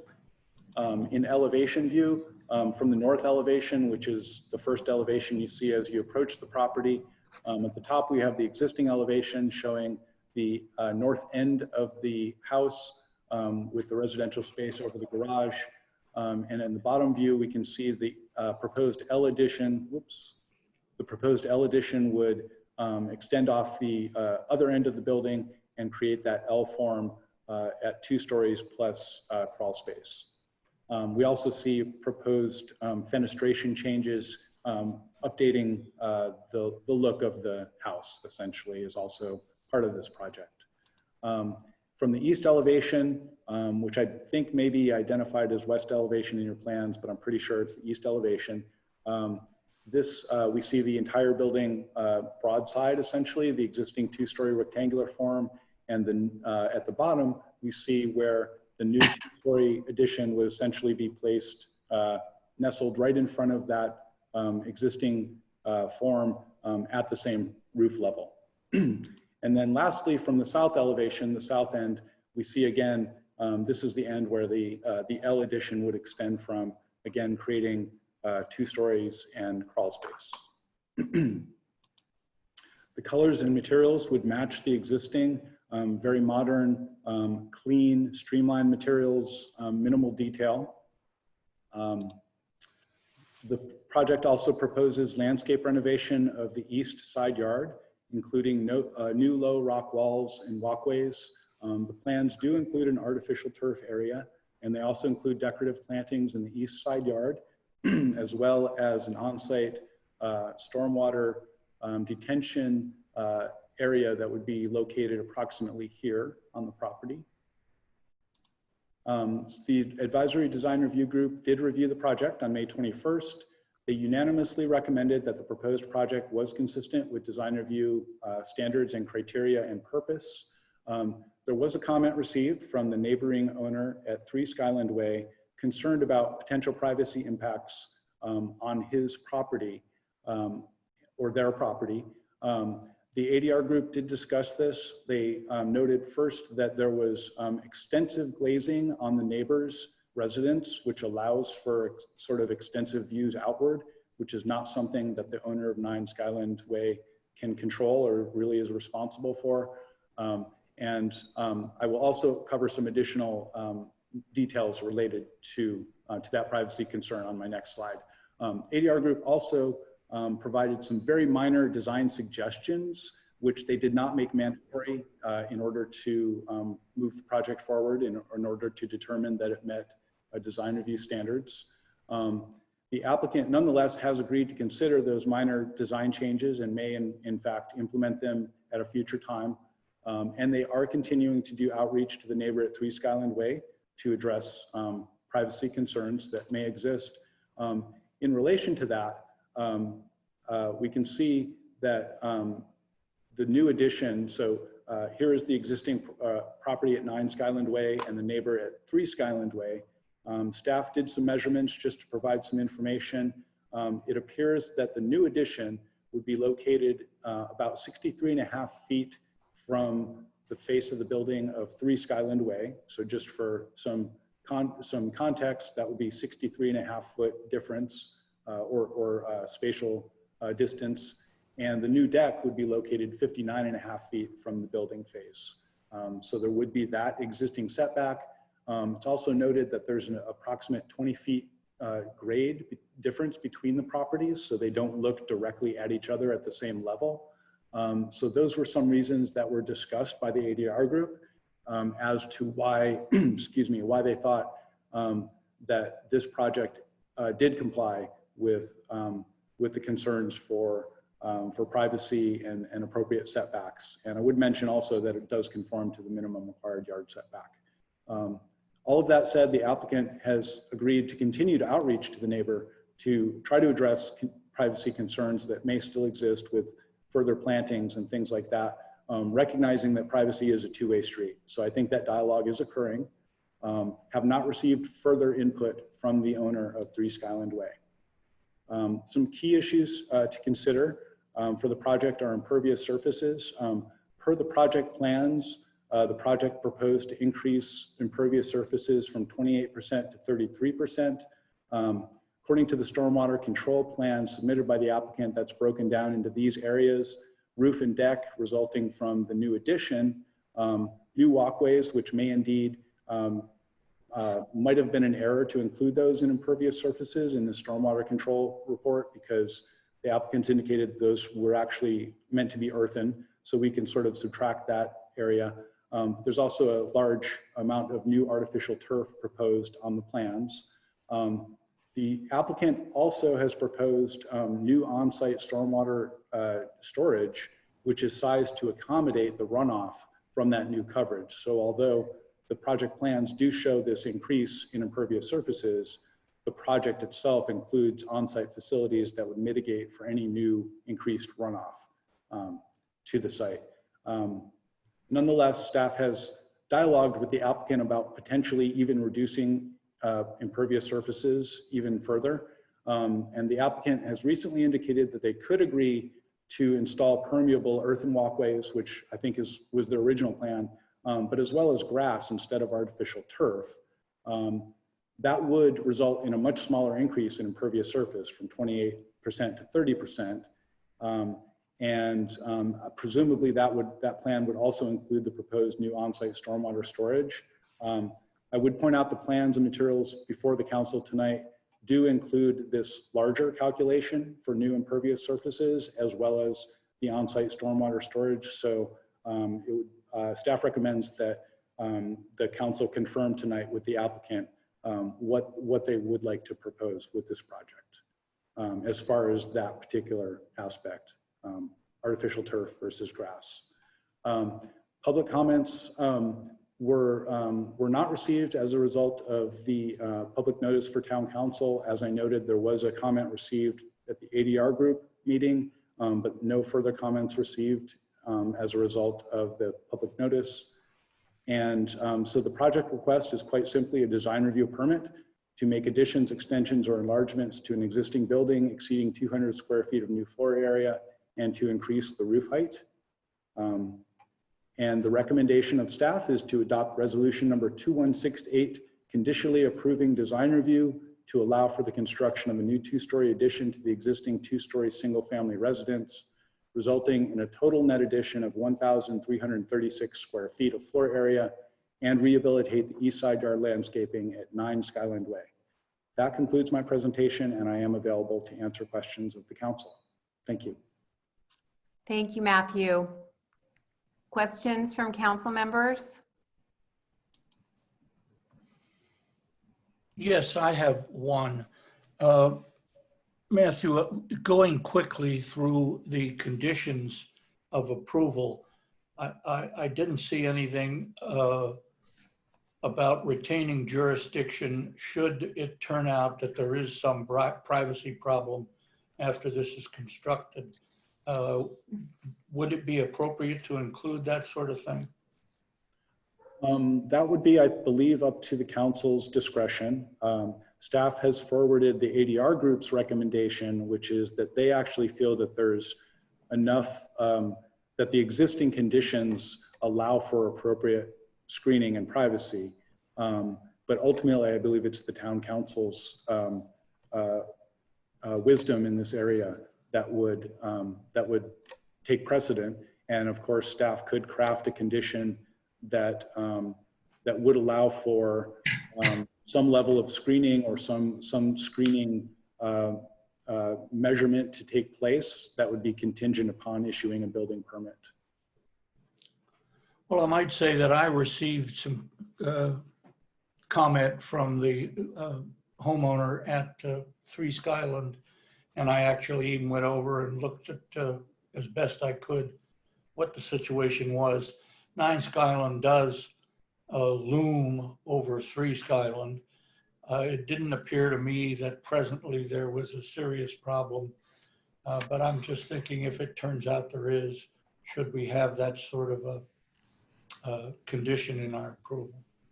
So I believe there is actually a condition of approval, standard condition of approval that allows staff to implement landscape screening within 3 years of project approval that would address privacy concerns that might have not been anticipated up front. And so staff does have that discretion.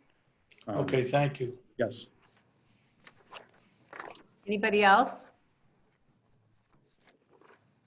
Would the applicant or the homeowner, the architect or the homeowner like to speak? Sure, this is Chris Fasano. Can you guys hear me okay? Yes. Okay, great. So appreciate you guys going through this tonight. In regards to the artificial turf versus grass, Matthew, we did not get a chance to respond to you officially earlier today. Absolutely, we can change that to low water grass.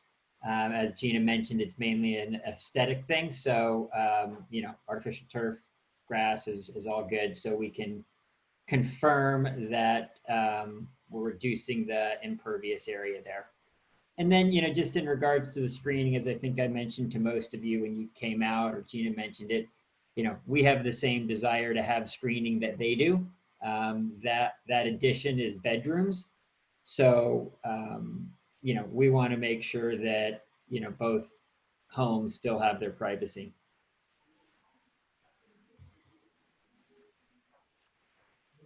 Okay, thank you, Chris. Any public comment on this application? Okay, let's bring it back and the council can discuss.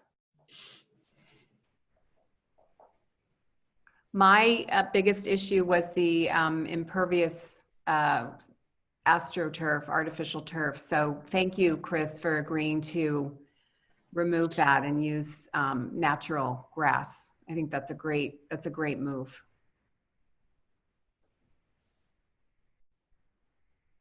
Yeah, happy to do that. Thank you. Should we have a motion? Move to approve. Second.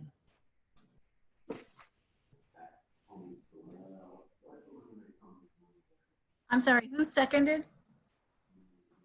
I did. You did, okay. Let's take the vote. How do you vote? Councilmember Breckus? Aye. And Councilmember Kircher? Aye. Councilmember Cool? Aye. Councilmember Robbins? Aye. And Mayor McMillan? Aye. Motion passes unanimously. Thank you. Congratulations. Thank you. the end of the public hearings on planning projects. So now we go to no action items. First, council correspondence.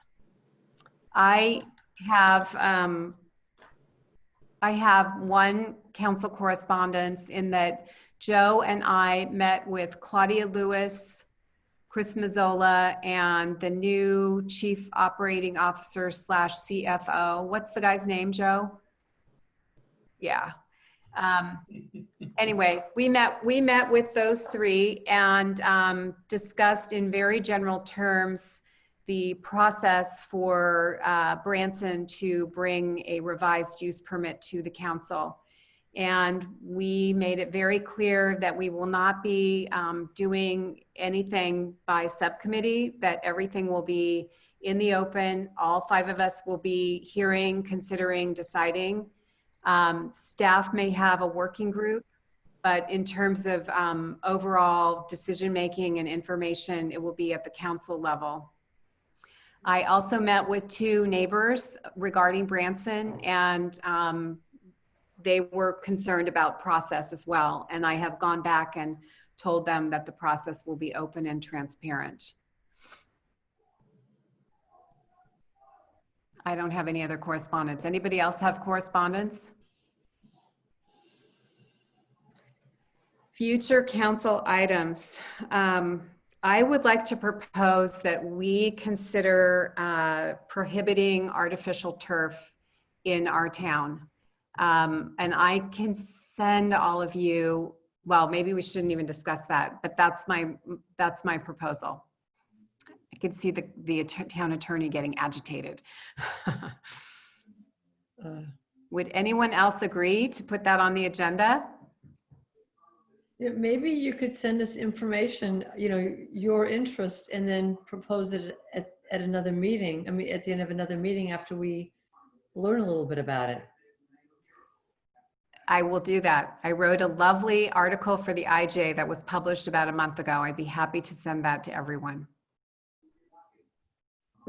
And then the other thing that I was thinking about, Corte Madera has a proposal to waive tree removal fees for fire-prone trees. And that seemed to make a lot of sense to me. I would support putting that on the agenda. That seems like a very reasonable thing to do. Great. Any other items for future council meetings? Bill, are you talking? Thank you. I understand that we will, at some point, probably the next meeting, be dealing with 2 issues, the generator issue that Elizabeth Breckus raised at the last meeting, and then the cell tower issue as well, which I volunteered to get some more information on, and I'm still working on. So I just want to confirm we are going to deal with those at the next meeting. I spoke to Joe and he indicated he was still investigating. Yeah, at least one of those, if not both of them, we'll have for the next meeting. So one we're ahead of the other, I think, in getting ready. But hopefully we can get them both on. If not, if we don't hit one of them, then they'll be at the August meeting, but we are working to get them on the July meeting.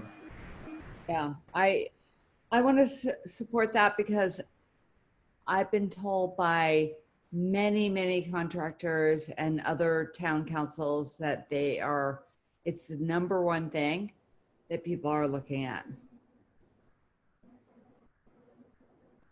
Yeah, I agree. In light of a PSPS workshop that I attended virtually by phone, the PSPS things are not going away just because we're all trying to work from home. So we all need to ramp up and get prepared. Yeah, and so the one we definitely be able to get is the generator one. The cell tower, trying to find, that's going to be the real one. Might need a little more time if there is a good solution. There might not be a good solution.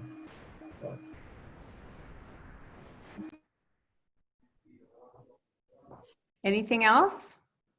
There's one other thing that I've been working on that I think could be wrapped into a cell tower conversation, but maybe I should mention it now just in case this needs to be a separate item. But my concern with the cell communication has been that if we have a planned power outage and these towers go down and then we do have a fire, that Marin Alert isn't going to work for a lot of people.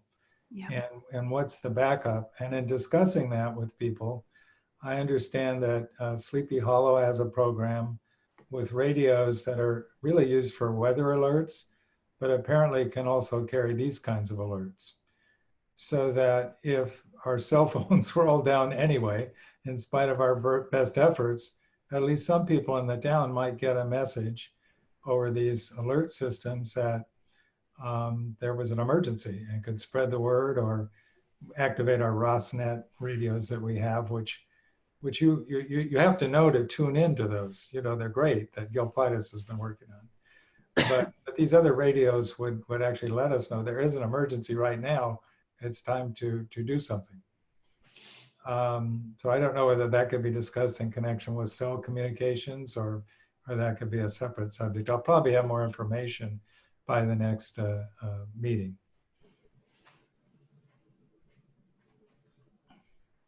That sounds good. Okay, shall we call it a night, 9:42 p.m.? I have one other matter. Yes. I want to find out if our town attorney got a haircut. I got a haircut 3 weeks ago and I used the wrong guard on myself. So now. And you found your razor. What's that? And you found your razor. I bought a razor online. Yeah, and I used the wrong guard. So I looked kind of scary about 3 weeks ago. Right. You know. Thank you, though. Okay, with that, we can be adjourned. Thank you, everyone. Have a good night. Thank you. Good night. Thank you.